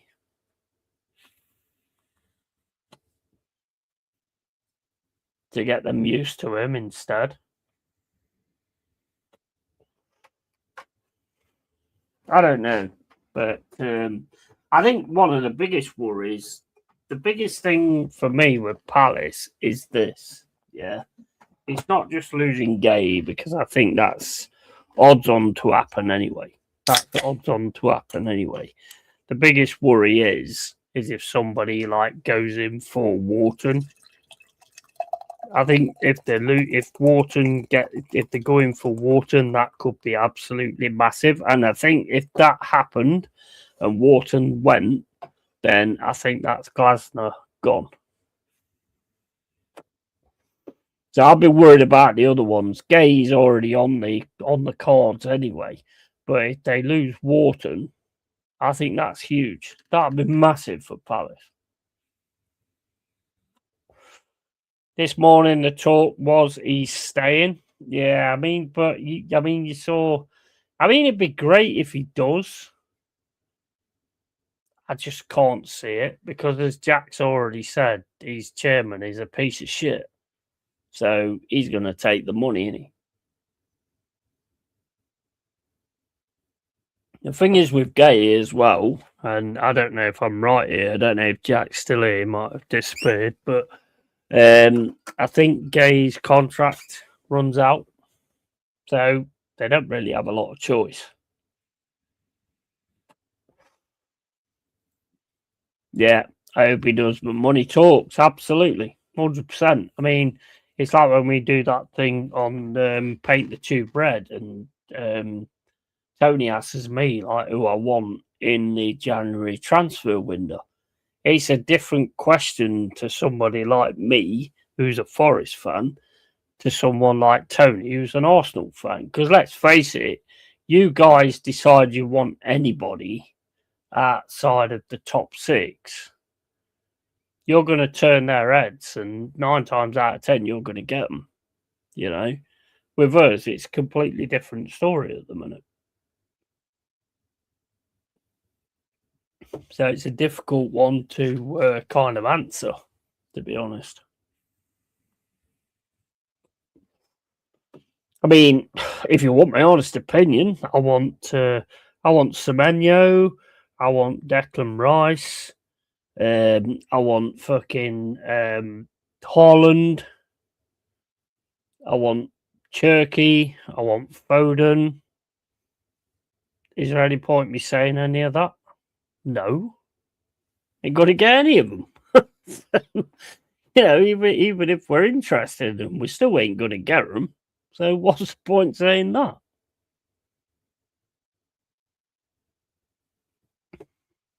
There's no point me saying who I want. I mean, as an Arsenal fan, you can turn around and say, "Oh, I want, I don't know, I want Gay, I want Wharton, I want Anderson, I want Murillo, I want Sells, and all this that and the other." And you've got every chance of getting them if you show interest.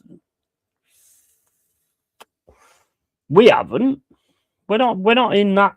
We're not in that stage yet. And you can look at it and go, "Oh, look, Jay, you're being a little bit down on your team because you are Nottingham Forest, and everybody would want to play for us." But that's not the way it works.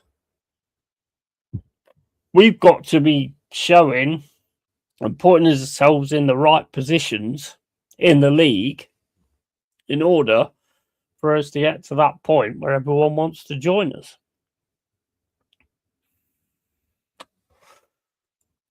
My team, Man United, needs CM and a CDM, but I don't think we spend till the summer yet, mate. Yeah, I mean, you have spec. I do think you'll probably bring one in, to be honest. I do think you'll probably bring one in. Sesko, I mean, where was Sesko on Friday? Was he actually playing on Friday? I can't remember if he was or not. But he's starting to look like he's really getting himself going as well at the minute. Anderson would probably be perfect for a lot of you, to be honest. Anderson would probably be perfect for a lot of you. He'd probably be perfect alongside Declan Rice in the midfield. I think that would fucking make your midfield insane, to be honest, if you had Anderson there as well.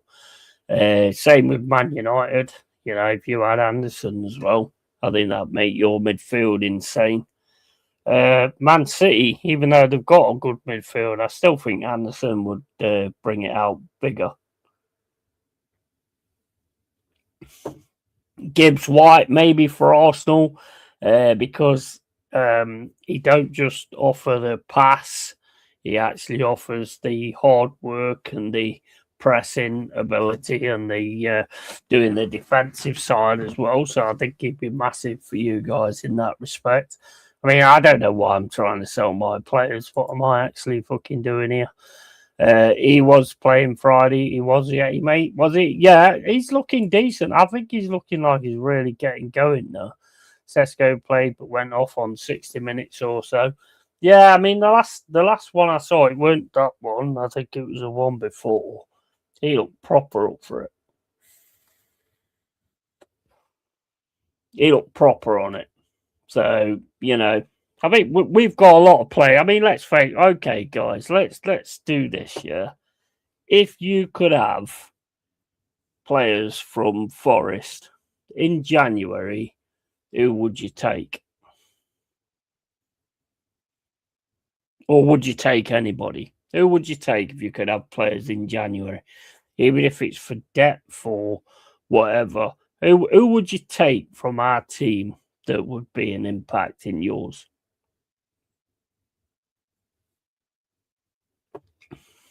And that's to everybody.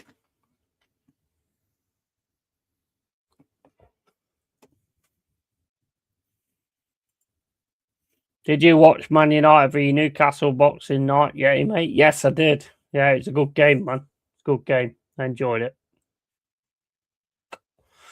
Thought that said a lot about you guys as well. Able to win that game at 1-0. Boy, it did some really good, brave defending. You could see everybody wanted it. Everyone cared. Massive, massive. Eninguna says Morgan Gibbs White. Yeah. You can have more than one. Well, you can't have any of them, but you can pick more than one. So Morgan Gibbs White, yeah, I think he'd be pretty decent at Arsenal, to be fair. And he also offers that defensive side of the game as well.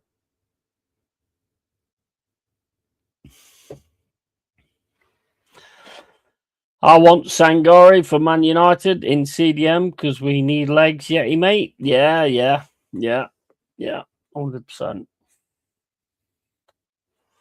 Anybody else? Any others who you'd want? I mean, he's got to be Anderson. I mean, he's been going leaps and bounds, and he's just an 100%er from the very first minute. Would you get rid of Zubamendi and have Anderson instead? That's to Endon.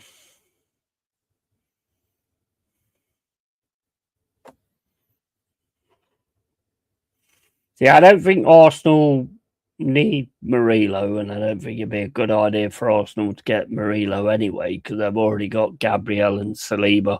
I think they're sorted with that, and Incapi's like looking decent as well, and you've got Mosquera, so I think you're sorted in that.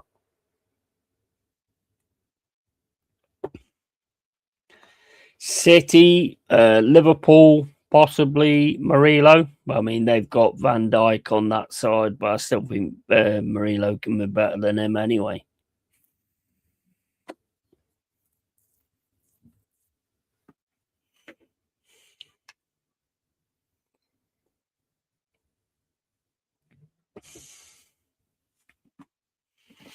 To be honest, a storeroom dummy would replace Zubamendi. Yeah, true. I think Elliot Anderson will come to Man United in the summer, not January. Yeti, bro. Yeah, possibly. But even in the summer, then forget January. In the summer, whatever. You know, what players would you want from us that we've got?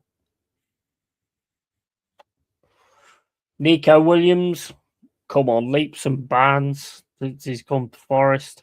Absolutely amazing player, to be honest. Milenkovic, solid Serbian. You know, you've had a solid Serbian before, you know, with, what was his name? Fucking Nusuma. I can't remember his name. Ola Aina, you know.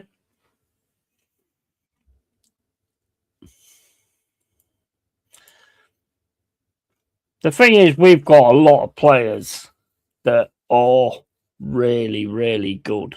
And that's just good scouting and all that kind of stuff. That's just really, really good scouting.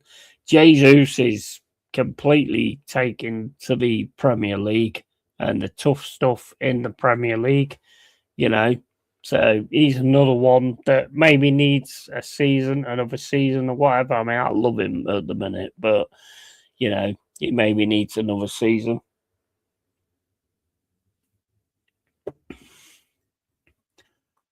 I'm surprised none of you have said Murillo, apart from the Arsenal fans, because I think that it would be a big difference to most of you, to be fair. Definitely to Chelsea, and probably definitely to Man City as well. Their defence ain't all that. So it definitely would be a big one for them as well.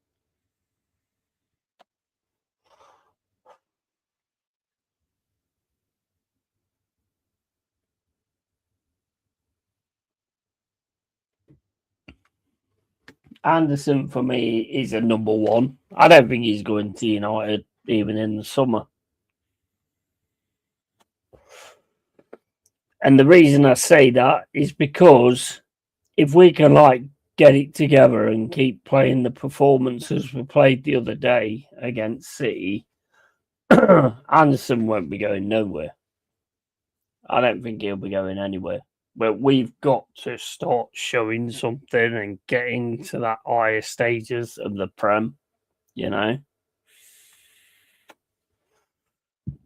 And the reason I say Anderson won't be going nowhere is because we're the ones that gave him his chance. We're the ones that's given him his chance. We're the ones that put him in a shirt. Yeah, he never got that at Newcastle. So Newcastle fans can go on all they like about Anderson, fucking whatever they say about him being Maradona or whatever. Well, you've got to play him, haven't you? You've got to play him. And that's exactly what we've done. It's still going to be a difficult thing to keep hold of these players, of course. Who do you think will go for in January? Who do you think you will go for in January? Again, like I say, it's a difficult question for us. I think we'll probably look at in Brazil again and try and sort of pull in somebody from there. There's talk of Ghana. I do like Ghana. Don't get me wrong. I do like Ghana. I wouldn't be bothered about the. I'd like to have Ghana because I mean, he was with us and I always did like Ghana. I like to get rid of Douglas Luiz and probably bring in Ghana, but I mean, I don't know how much that's going to actually cost. You know, maybe I've always liked the Chelsea striker as well, Delap. But Chelsea got him. So, you know, he's always been one I've liked as well. Other than that, see, it's a difficult one because, like, if your team, Manchester United or Arsenal or City or Liverpool, wants somebody, you're 9 times out of 10 going to get them because you're going to turn their heads and they're going to be like, yeah, I'd rather be there trying to win shit than like be where we are. So that's always going to be an easier question for you guys than it would for me. I'm happy with what we've got at the minute, and I've seen the team when they actually come together and they work together. I like it. And Doy for me is kind of been sort of here and there, not really back where I've not really seen a lot of him because he got injured. Jesus, I fucking love. I think he's fucking awesome. To be honest, Jesus, I think he's quality. Even if he don't like score goals and shit like that, but he can do that as well, and he gets in the right positions to do that. But he will fight for the cause. In Arsenal's case, it doesn't matter who we sign. Arteta will fail to make the best of them. That is true. I mean, you've got to look at that side of it as well, I suppose. Yeah, you've got to look at that. But you would get the players, though, wouldn't you? That's the point. You would get the players. That's the point. Like, say, for instance, like West Ham. What's that guy's name? The winger. Bowen. If Arsenal took interest in Bowen the way West Ham are at the minute, I think that. I mean, I don't know if he'd turn his head or what. I don't know. I don't know much about Bowen, but I think he'd be interested. But like you say, if you did get him, then Arsenal will just and Arteta will just do the same as what he does all the time and not bother doing anything with him. So,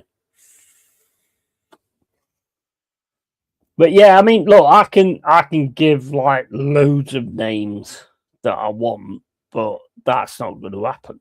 So there's no point. You can give loads of names that you want, and that can possibly happen.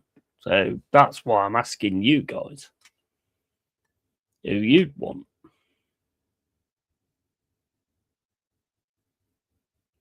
There's a lot of players I like, you know, but whether we'd actually get them or whether we'd have that pull to get them is another thing. I mean, I'd take Wanyeri. I'd take Wanyeri, 100%.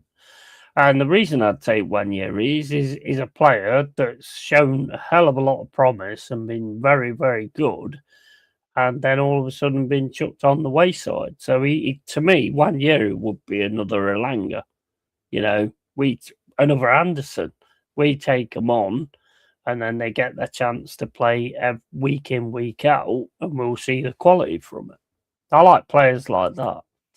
Considering it is a World Cup year, be very interested in which players get transferred or loaned, and AFCON ends at the end of January too, so that won't help. Yeah.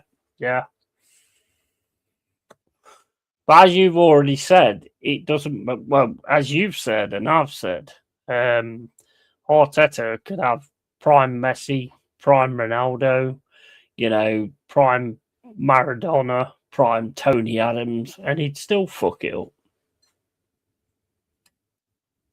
because he ain't a manager. And Tony Adams has said that as well. And if Tony Adams says it, and these fucking bum top gooners don't take into account what Tony Adams says, who are they? Who are they? I mean, you can't go on like that. When Tony Adams says something like that, who's been your captain fantastic in the best defence I've seen in the Prem, can't go against that. I mean, it's second to Man United's defence as well, because I mean they had a really good defence as well. I can't see Wanyeri going on loan primarily because the injuries are mounting up, and Arteta will end up playing Wanyeri out of necessity. Yeah, I mean, but is Wanyeri going to be happy with that? Waiting until injuries come in, because he did come in and he did start making a difference. So it could be another Hutchinson.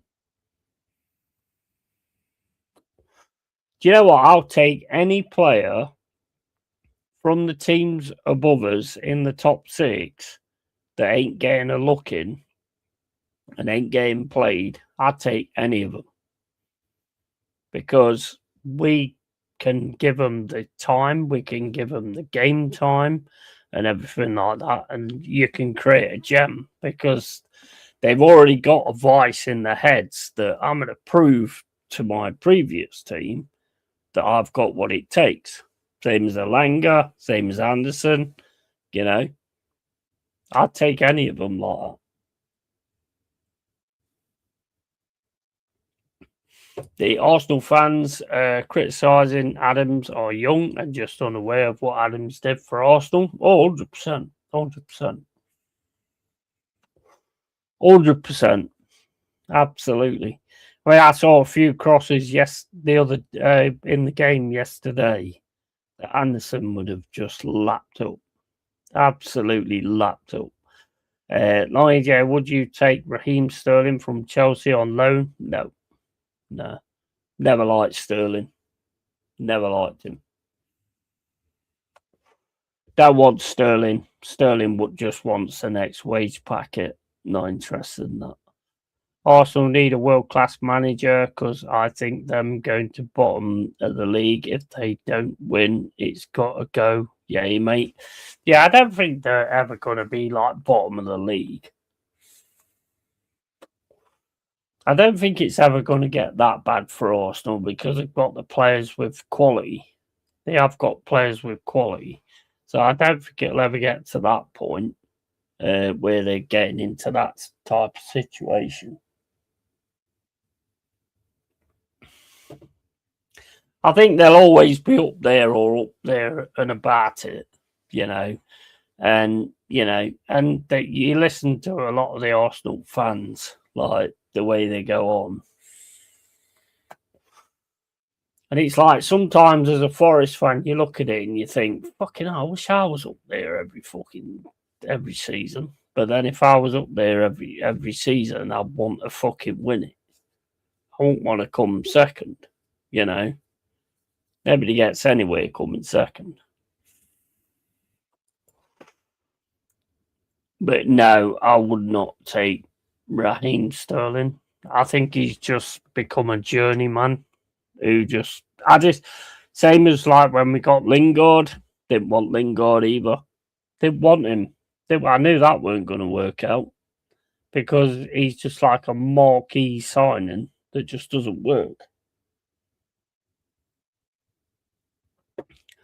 And then says, I can see Man City being top by New Year's Day.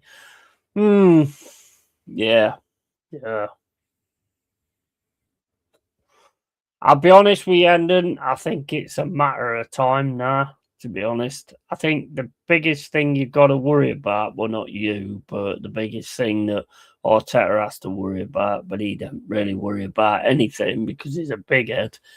But the biggest thing you've got to worry about is Aston Villa pushing forward and being the team in second, and Arsenal being the team in third.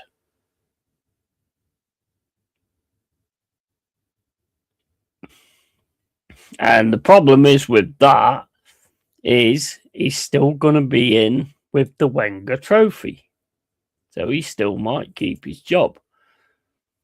I mean, look, when it comes to like Arsenal fans, I do look at a lot of it and think like, at least you like up there and you're a batting, you're not anywhere near relegation or anything like that.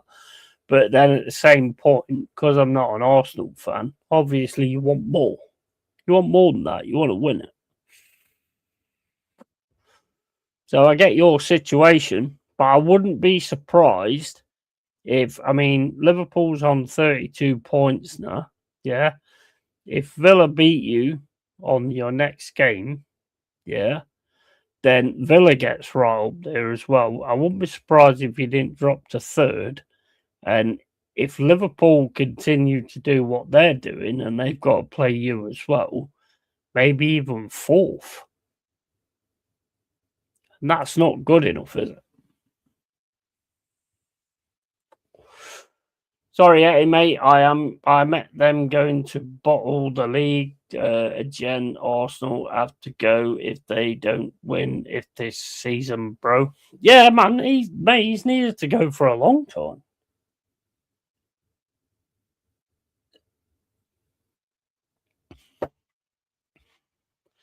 If they manage to win the league now, then that is just insane. And if they manage to win the league now, they've fought for that. I can't argue with that. But I can't see it. I just can't see it. My head's not seeing it. Arsenal next three fixtures are Villa, Bournemouth away, Liverpool at home. I can see 3 draws at best for those matches. Yeah. I mean, Bournemouth are in a real bad place at the minute. So there may be 3 points there. Villa, we'll have to see, but I can't see you beating Villa. Liverpool, the way they are now, that's going to be a difficult one as well. I think you get 3 points out of that, to be honest. Liverpool not finishing top 2 after spending 450 million in one window is unacceptable. Yeah, 100%. And Arteta will be sacked this season if he, as expected, does bottle the Prem. Yeah. Do you think he will, though? Do you think he will? I mean, your heart says he will, but does your head say he will? Because they seem to be content with whatever's going on with Arteta because of all the Arteta sexuals. So, I mean, look, if you get rid of him, you're sorted. I can only hope he is sacked, Yeti. Yeah, absolutely. I see where you're coming from. You know what? I tell you what was a massive tell yesterday, and I said it on the stream when I was doing the watch along. Is as soon as that game finished, Arteta walks over the pitch, over to the players on the pitch, and I don't know whether Sky did this on purpose. I have no idea, but you look, they closed in on Arteta's face, and he went, whew. They closed in on his face, and he went. That was a big tell for me. Yeah, he will get sacked. And what is that Bertie's here for? Bertie's already laying the foundations for the next manager. I hope you're right. I do hope you're right. I do hope you're right. I can't see him going, to be honest. Because the shirt sales are up massively, the money coming in, everybody's buying in to their season tickets and all that kind of stuff. So I can't see it happening because I think the Kroenkes, well, the biggest problem you've got is when your owner took over, when our owner took over, he said, I want to make Forest great again and I want to put them in that position where they've always deserved to be. Your manager, your owner turned around and says, I'm not interested in winning cups. Not interested in winning anything like that. That's one of the biggest problems you've got. Because right now you've got a manager that's not winning any of those things, but still, they're still pumping money into it.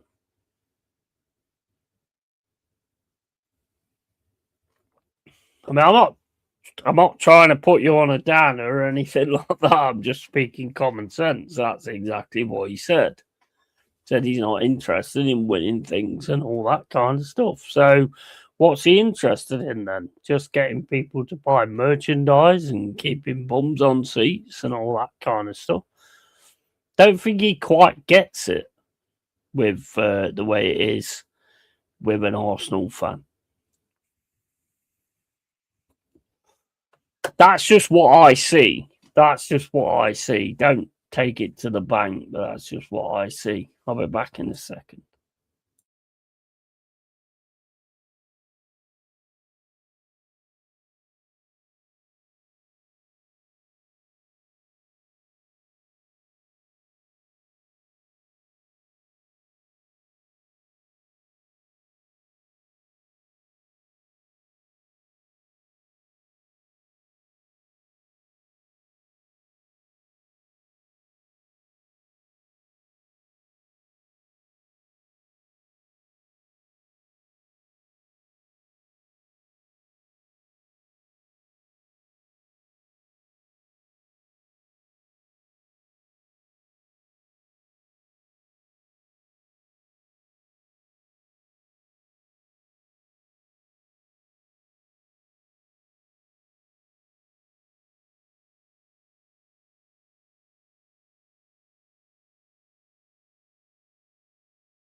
Yeah, I just think that's the worst thing that an owner could actually turn around and say when they take over your club, that they're not interested in winning. I mean, I don't know if he said titles. I think he said cups, though. I think he said he's not interested in winning this and winning that. That's not a good thing from an owner. That means all he's interested in is mincing the fucking fans. To be fair to the Cronkies, they have allowed 1.3 billion to be spent on the squad in the last 6 years, and Josh has said it is time for Arteta to win trophies. Yeah, I agree. I mean, I can't. I'm not one of those that will knock the owners in that respect. It's just like what he said when he took over,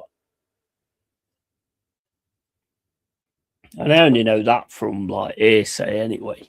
But it's just like what he said, like when he took over, saying that he's not interested in winning this or winning that or winning anything. But yes, I mean, I've always said that they have put the money forward. There's no doubt they put the money forward. But 6 years, they must be earning some cash if they've gone 6 years with a manager and done nothing about it. They must be sitting pretty.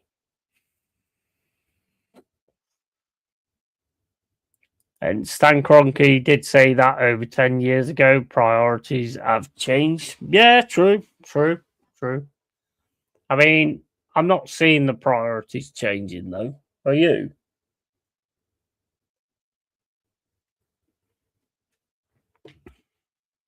I'm probably depressing the fuck out of you guys, but, I mean, I just talk common sense, and it's just like, are you seeing the priorities changing? Because, I mean, the priorities just, to me, are not changing because they're still sticking with him. And I suppose you can blame the Cronkies in the fact that, they bought him in, they keep him in 6 years. 6 years. That means they're comfortable with what's going on.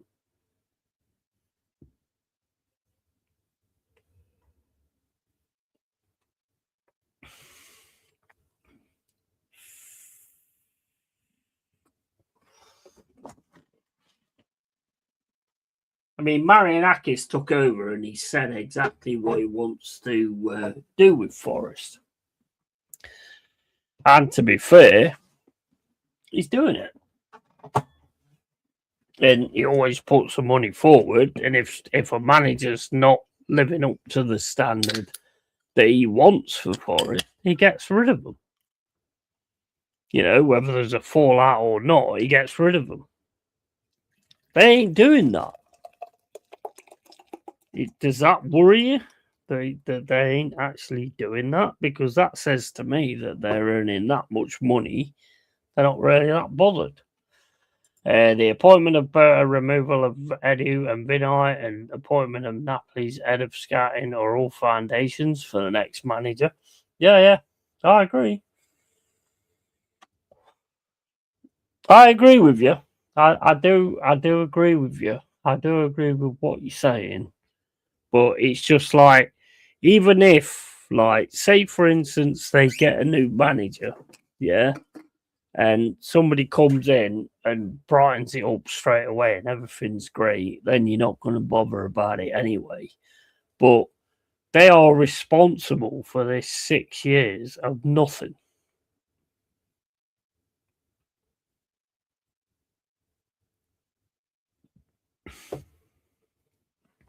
Do you know what I mean?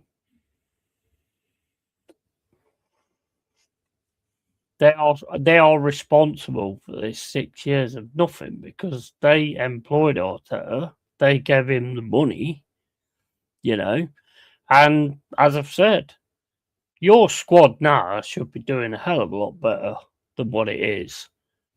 Odegaard for me, nah. Soon as Eze comes in, get rid of Odegaard. Get rid. Bring in a Gibbs White or something like that. But definitely get rid of Odegaard. He ain't the one. He ain't the one. And Bert signed Eze and Gyökeres over what Arteta wanted. Well, yeah, that's what we believe. But we don't know that for sure, do we? We don't know that for sure. I mean, if that's the case, then that's the case. But, you know, do we know that for sure?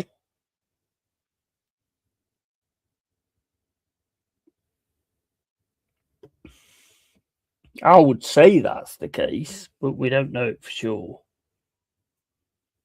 We'll have to wait and see in the future for that. Who do you think, like, so if Berta's like bought in as the plan to get rid of Arteta, like build a squad and then get rid of Arteta, who do you think Berta's got in mind? Simeone? Because he has worked with him before, hasn't he?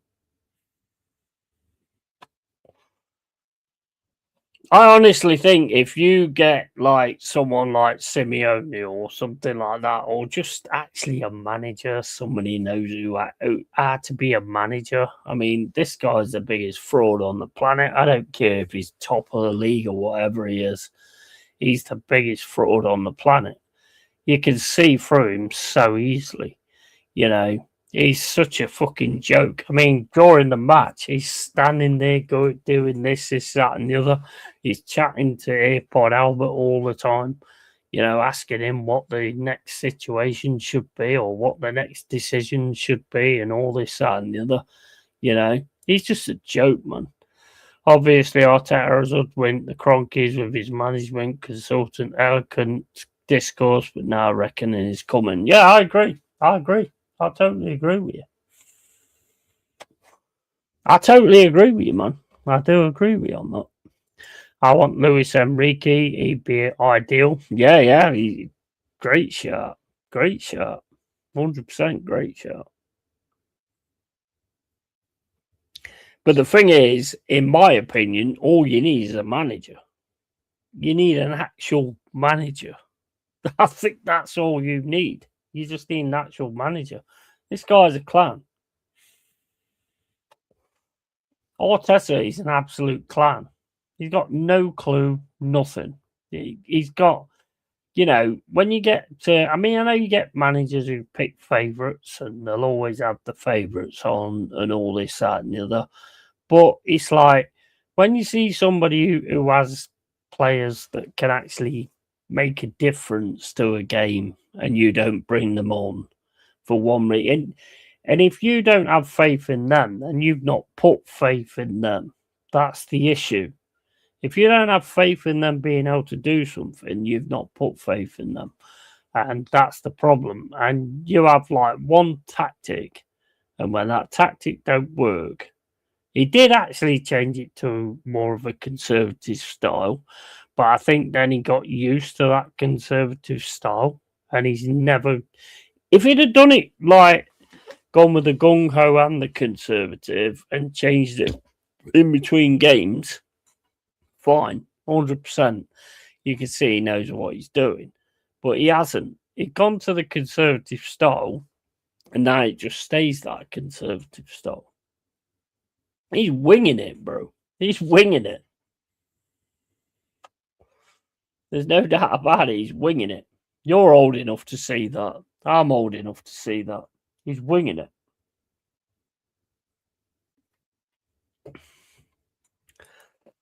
All the PR, etc. for Arteta can't hide the actual cold light of day of actual results, and 6 years without a trophy is not good enough. No, it's not. It's not.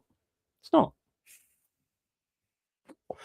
Mate, if I'd been in the Premier League for like 6 years and we got a manager that's not got anything, nothing, not even a Carabao Cup or an FA Cup or whatever, there's no way. I mean, there's no way they keep the job. No way. I think someone said the other day, and I think I agree with them, to be honest. I think he's like probably took the Cronkies over to Epstein Island, and I think Arteta has pictures that will incriminate him. So he's basically keeping his job for that. Allegedly. Let's just say allegedly. Don't want to get myself in trouble, but yeah, it's got to be something like that.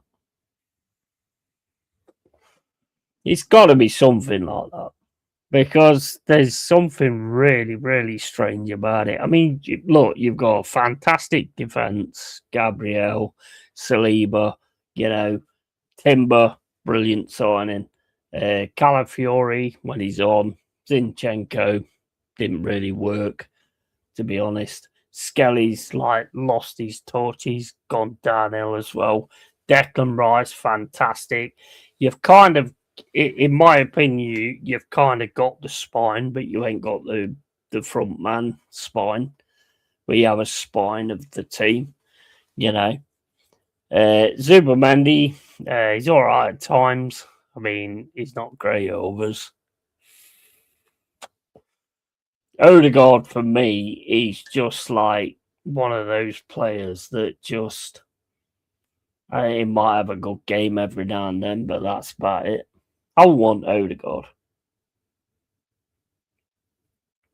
I wouldn't want Odegaard. I mean, this is me as a Forest fan as well, in the situation that we are, looking at Arsenal, where they are, yeah. I wouldn't want Odegaard. I wouldn't want Zubamendi. I wouldn't want Skelly, Saliba, Gabriel, not really. I like Milenkovic and Murillo, on your Timber, yeah, Timber I like. I would take Timber. Saka, nah, I wouldn't take Saka. He's too greedy. And Trossard, I would take 100%. I would take Trossard, and I'll take Gyökeres, and I would take Raya. That's about it. That's it. Other than that, wouldn't be interested. Oh, Eze, I'd definitely take Eze as well, 100%.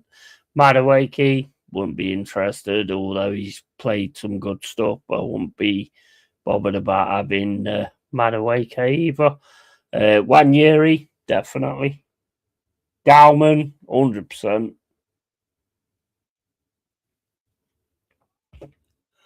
And that's crazy coming from a Forest fan saying who you'd take from Arsenal, The Kroenkes were happy with Arteta meeting the core KPI, which is to get into the Champions League for the last 3 seasons. But now trophies have to be won. 100%, man. 100%. That's what it's all about, mate. That's what sport's all about. It's about winning, you know. It's not about coming second, you know. Nobody wants to come second. You want to come first. If you're involved in the sport, you want to come first. If you go into fucking any other sport like UFC, you don't want to come second because then you've lost, you know. And if you come second, you don't get anything. So what's the point in that? And, you know, you can have like people turning around to me, Arsenal fans, and all this, that, and the other, which I get a lot, who turn around and say, "Yeah, but you're fighting relegation, but you're right near the bottom of the table and stuff like that." Well, the first thing you need to do is stop comparing yourselves to us because that puts you down even more. Because we're just into the Premier League. We're starting to build ourselves and get ourselves sorted.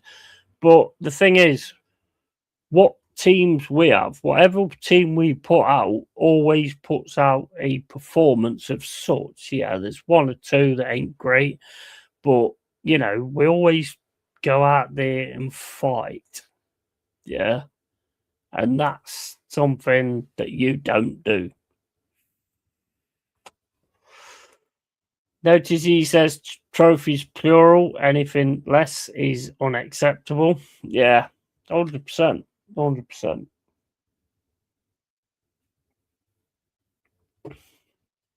Mate, I mean, look, you want to win everything, don't you? At the end of the day, do you think I want to be a Forest fan in 3, 4, 5 years, sitting here and going like, oh, you know, we tried, we failed, oh, we got second, we did this. Not in a fucking million years. Not in a million years. As soon as we get it right and get ourselves sorted, like we was going on to last season, I want more. I want more. I'm not happy with this season. I'm not happy with this season at all. And Marianakis fucked up big style. Got rid of Nuno. Brings in fucking. I mean, look, got rid of Nuno. Had to happen. Whatever. But and then brings in that fucking clan kangaroo boy, whatever his name is. Forgot his fucking name. Anglo-Saxon or whatever his name is. But it's like, and that fucked us up. That fucked us up big time. Not good enough for me. Not good enough for me in a long shot. I wasn't expecting to be in the Premier League, but now we are. I expect us to actually get in there and start fucking fighting for it and start fucking winning things and start getting some cups again and start winning titles and getting Champions Leagues. I want it again. I ain't fucking around with that. I want it all. I want it all. Said that from the start. I want it all. And same as you guys do. Agreed. Getting rid of Nuno was a big fucking mistake. I don't know. It's about like the Nuno thing was like a fallout in personality. I think the fact that Nuno went into the press conference and did what he did was not the smartest idea at all, to be honest. But it's not getting rid of Nuno that was the mistake. It was getting rid of Nuno and taking on fucking Ange. That was the mistake. Getting rid of Nuno had to happen, but then replacing him with Ange that changes our whole style of football and tries to put us in a situation where we don't play that style of football, that was the mistake. That's what fucked us up this season. As soon as we got rid of Nuno, we should have bought in a player that was a player. We should have bought in a manager that had the exact same framework and ideas as what Nuno had. That was a fuck up, bro. That was a massive fuck up. Yeah, Andrew was a colossal fuck up. 100%. 100%. That's what's fucked us up this season. That's what's completely fucked us up this season. And we're now trying to get it back. And, we're doing as best as we can. But that was the pivotal point of this season. I mean, I would have rather, when we got rid of Nuno, bring in Dyche at that point. He has the same sort of ideas in the defence first and all that kind of stuff, hitting on the counter attack. That was just stupid from Marinakis. 100% stupid. But I'd rather have him replace a manager and do something stupid than to keep a manager for 6 years, and us get nowhere.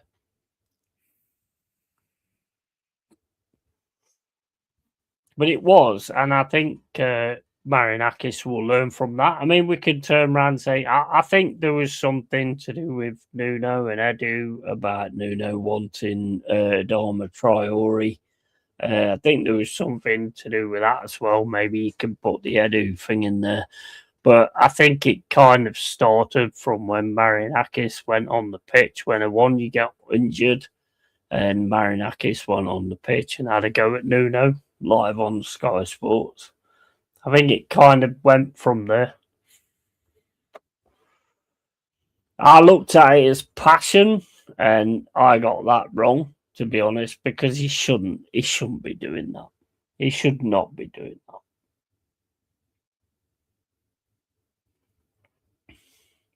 I looked at it as passion from Marinakis, but I think there was like an issue there.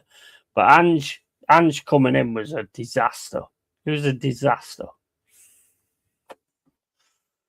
I also think Edu is a mistake. Yeah, I mean, time will tell on that one. I do think he had something to do with it. I think that did break the back of it after that Marinakis Nuno situation. Endon says, gotta go. Cheers for the watch along, Yeti. Enjoy the rest of your Sunday evening. Take care, all. Big up to you, Endon. Thanks for coming in, man. I had a really good chat there, bro. I really, really enjoyed that. It's good. So, yeah, big up to you, man. And have a great Sunday evening. And I'll catch you later, man. And I think is a useful as tits on a ball. Take care, Endon. And Lloyd, yeah, you got to look getting the medication into the cat. Oh, I'll just grab him. I'll just hold his head and I'll fucking make sure he eats the bastard. So that just sounds wrong, but anyway. Yeah, we'll sort it, man. We'll sort it. But yeah, I mean, it's just fucking ridiculous, to be honest. I mean, I'd rather be in your guys' position than in mine, to be fair. I mean, let's get it right. I'd rather be in your guys' position than in my position with my team. And I think that's something that does piss me off at times. The way the moaning happens and all this, that, and the other. And I'm like, fucking hell. We're on the verge of fighting relegation. I mean, we'll be fine, but, it's like, I wish I was up at fucking second place. Well, I wouldn't like to be at second place, but. Poor Freddie. Yeah, absolutely. That's the only way I can do it. The only way I can do it. Can't do it any other way.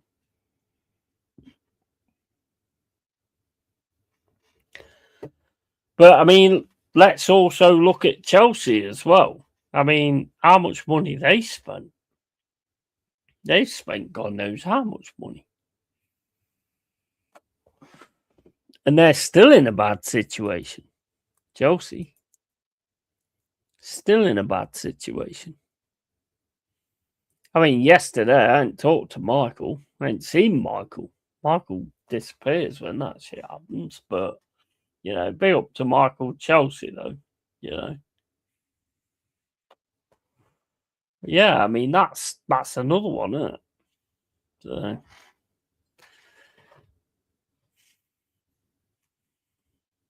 I don't see you guys getting relegated. Yeah, Dice says them playing with or now, mate. That will pay dividends in the end.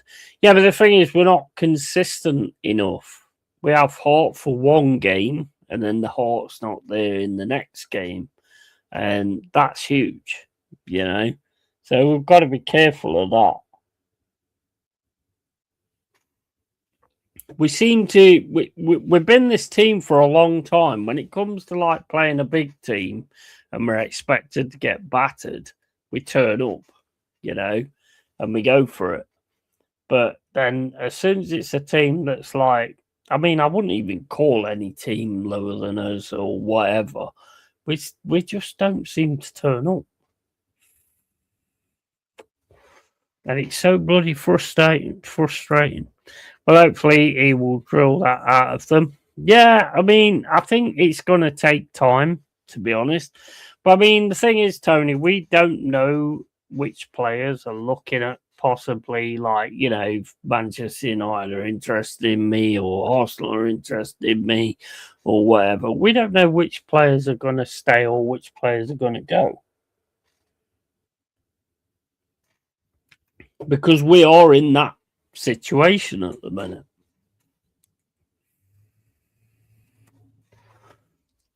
We are in that situation, whereas if the fucking golden chalice can be offered to any of our players, they might take it. So we don't know how that's actually going to go with the January transfer window. There could be one or two. One Gibbs White might still go yet. You never know, do you, with your football teams? I mean, I think you're in a position where you're not going to get anybody taken off you, but we're not in that position at the minute. Also, won't lie, mate, Europe and your squad depth or hurting you too. Yeah, I mean, we did have good squad depth, but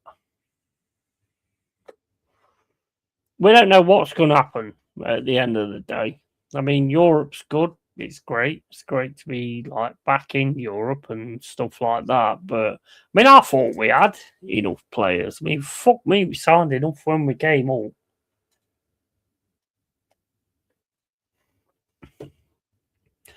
But yeah, I think you're right on that. But I mean, it's like it's not just having squad depth though; it's having the quality depth.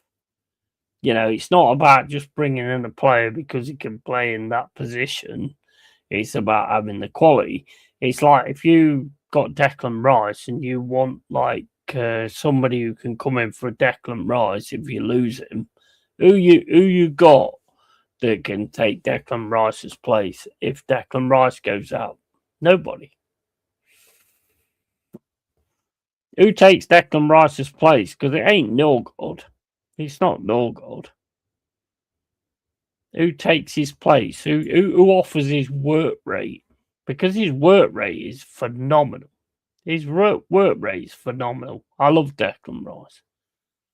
Also missing Wood for this long. Really don't help. No, it don't. It don't. And we had to birth Jesus into that position, which he's took on really well, to be fair. He has took on really well, but it takes time. And nobody, I think Reeve is class. Who's Reeve?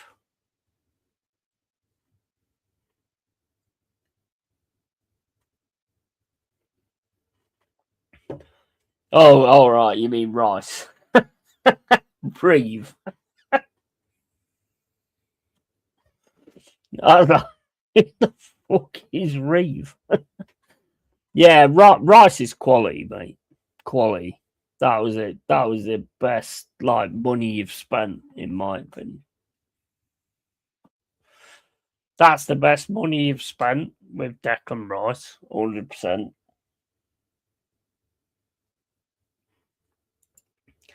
Rice is a machine, game after game, runs his nuts off, should be our captain, 100%. And like I said to you, imagine if you had Rice and then you had Anderson and then you had Eze or Odegaard or whatever. Your midfield sorted. Your midfield sorted. Yeah, Reva Topo.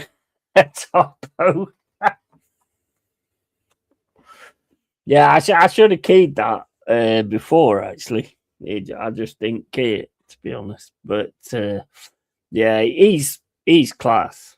He is absolute class. And any team would miss him, to be honest. He's a quality player, right? Like I say though, imagine this, Tony, right? And I don't want this to happen, but imagine this: Arsenal midfield, Rice, Anderson, and Morgan Gibbs White. Imagine that. I like Eze, but if you had like Rice, Anderson again up against each other with Morgan Gibbs White as your creativity, man, that would be insane. Although Arteta would probably play Morgan Gibbs White in the goal, he'd be the goalkeeper. Anderson would be the left back, and Rice would be the right back, and then you'd have Marino, Zubamendi, and Odegaard in the middle.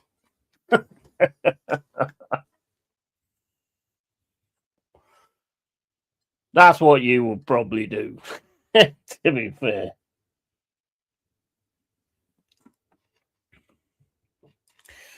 Actually broke down and spent money on Arsenal journey. Of course, it was 841 Rice one. That with 33 kit, the off white one is exceptional. Yeah, man.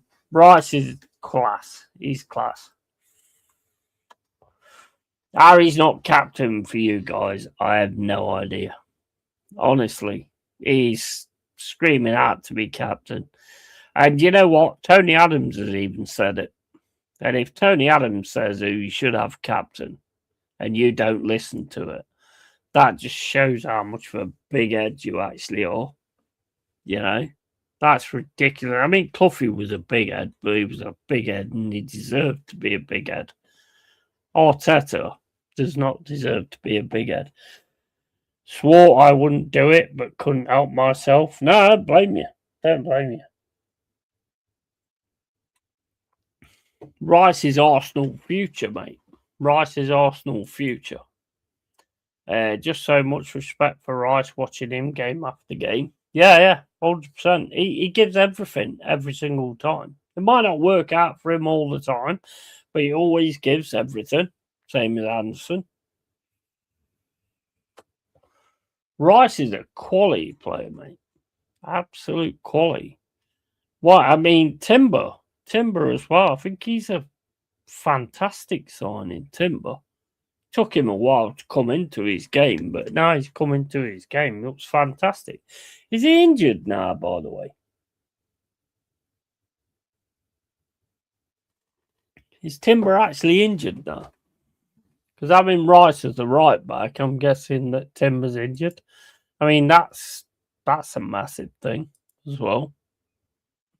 And the way he fucking dealt with Timber when he first came in was ridiculous. Anybody could see he was fucking injured. Bringing him back out just made no sense at all. I really like that kid as well, mate. He has really grown up. Yeah, man. Yeah. Yeah, he picked up a knot. Yeah, 100%. 100%. Totally. I'll be back in a sec, guys. I'll be back in a sec.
I don't think he will be out long.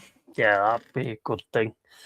But that's what I mean about Rice. He steps in and plays right back like it was nothing. You know what? I think honestly, you could put Rice in any position, apart from goalkeeper. I mean, I don't know how good he is as a goalkeeper, but I think you could put him into most positions because he just gives everything all the time. I think Anderson's the same. I think you just put him in any position and he will give 100% in that position. Maybe, I mean, I don't know about Rice's left foot, so I don't know, like left back or whatever.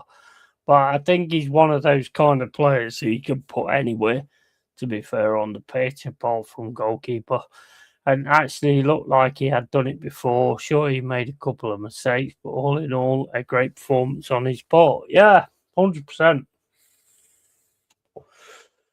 The thing is, he's a proper 100%er, you know, and I think he's absolute class. Honestly, I do. I think he's absolute class, Rice, and I think he's come on leaps and bounds since he's joined Arsenal.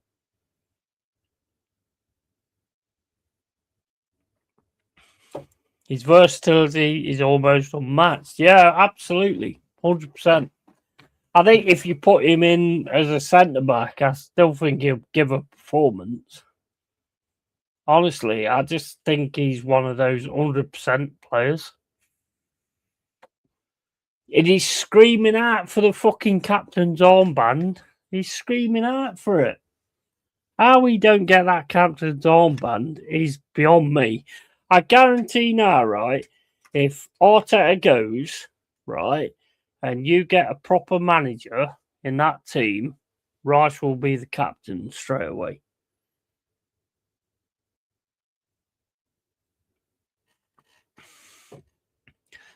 Rice will 100% be given the captaincy. I'll put my life on that anybody came in who's a proper manager will make Rice the captain.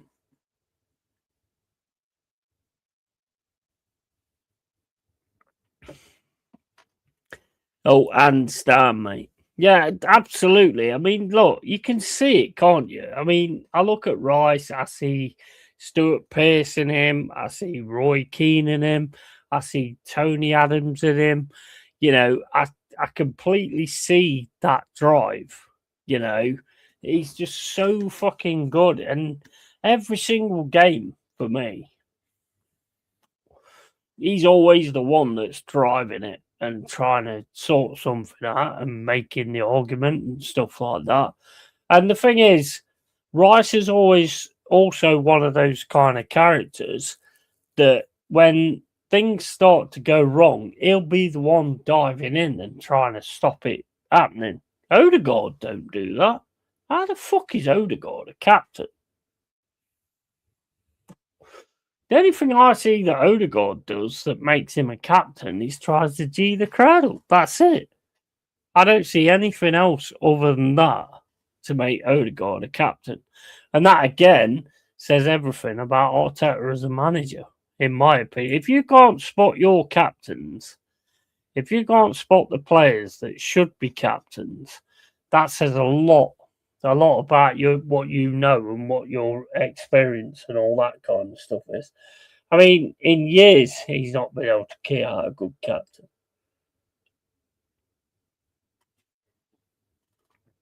Captains lead by example. And Rice is one of those kind of players that gives an example to learn from. You know, you look at Declan, if you was a footballer and you was like going into a game and you look to your captain to give you an example of what to be like, do you look at Odegaard? No. Do you look at Declan Rice? Yes. Would you look at Anderson? Yes, 100%, because he gives everything every single game, you know? So, yeah, Rice is, I mean, to me, if you wanted depth and you needed somebody to be behind Declan Rice just in case you lose him, that's Anderson. That's Anderson all day long.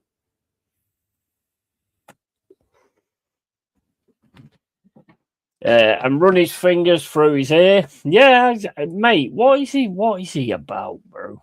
What is he about? And it's like there's so many channels this weekend turn around and says he's man of the match and all that kind of stuff. That don't help, to be honest. It don't help. Because he's not a captain. That's what he should be talking about. He's definitely not captain material. Not for me, anyway. No way, shape, or form. He doesn't do anything that pertains to being a captain of a football team whatsoever. You know, Yates, great captain. You know, he jumps in there, gets involved. He does what it takes. You know, and that's what captains are, and that's where captains should be. Players should look at them and go, right, I need to play a bit more like them. You know, that's what a captain's supposed to be. Roy Keane, you know, those kind of Vieira, even. I just don't understand. I mean, that to me is the biggest tell that Arteta has no fucking clue. There's a lot of tells, but that to me is one of the biggest. They don't pick Rice as his captain.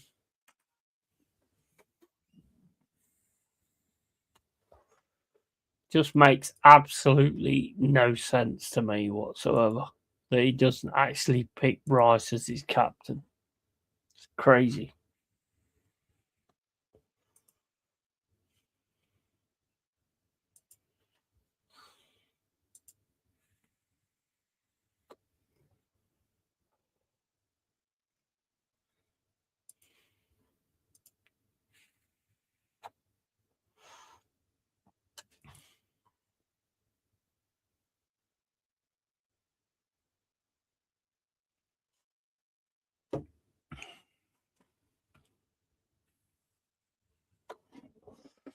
I mean, I wouldn't even pick Morgan Gibbs White as a captain, to be honest. My captain, to be honest, would be either Milenkovic or it'd be Anderson, to be honest. Because Anderson is the one that puts the grift in. Anderson is the one that fucking goes 100% every single game. Even my captain, 100%. There's no doubt about that. He would definitely be my captain.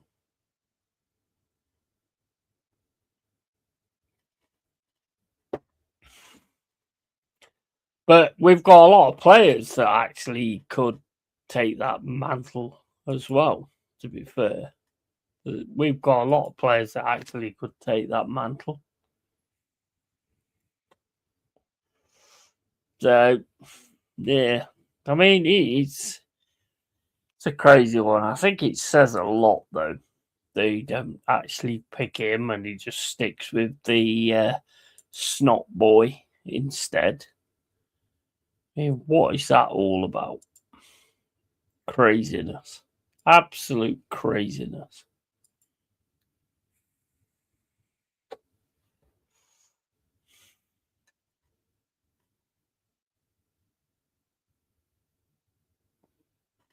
I mean, it's like yesterday, Saka should be dropped. I think Saka should be dropped. Bring in Madueke for the next game. Just drop Saka, put him on the bench. You know, because he was just too greedy. Too greedy. But that's Arteta's tactic. Arteta's tactic is just get it to the wings and then the wingers may possibly get round and score a goal at some point. You know, he's always said his tactics ain't about a number 9. Well, I mean, that says a lot as well because when you've actually got a number 9 and you ain't got basically what he's saying is I haven't got the ability to change what I do to include a number 9. That's what he's saying. And that's proving to be the case. I mean, I get where Kenny's coming from, saying that Gyökeres ain't good enough and all this, that. And I don't totally agree with that. I think he should have done something with a chance he got. He ain't going to get an easier chance. But his confidence ain't there, and he ain't playing him in left, right, and centre. Not going to do that, is he?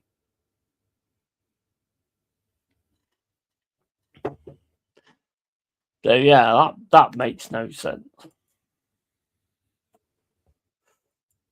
That makes no sense at all. But hey, it is what it is. It goes how it goes, and that's that. So anyway, been fun chatting to you, bro. Don't mind a one-on-one and all that kind of stuff. Do it in the private chats and all that kind of stuff. But yeah, I'm going to head out of here and catch you all later, guys. Take it easy and keep it real, keep it Yeti, always. And yeah, tatty fucking bye. See you later, guys. Have a good rest of your evening. See you later. Catch you later, bro. See you later, man.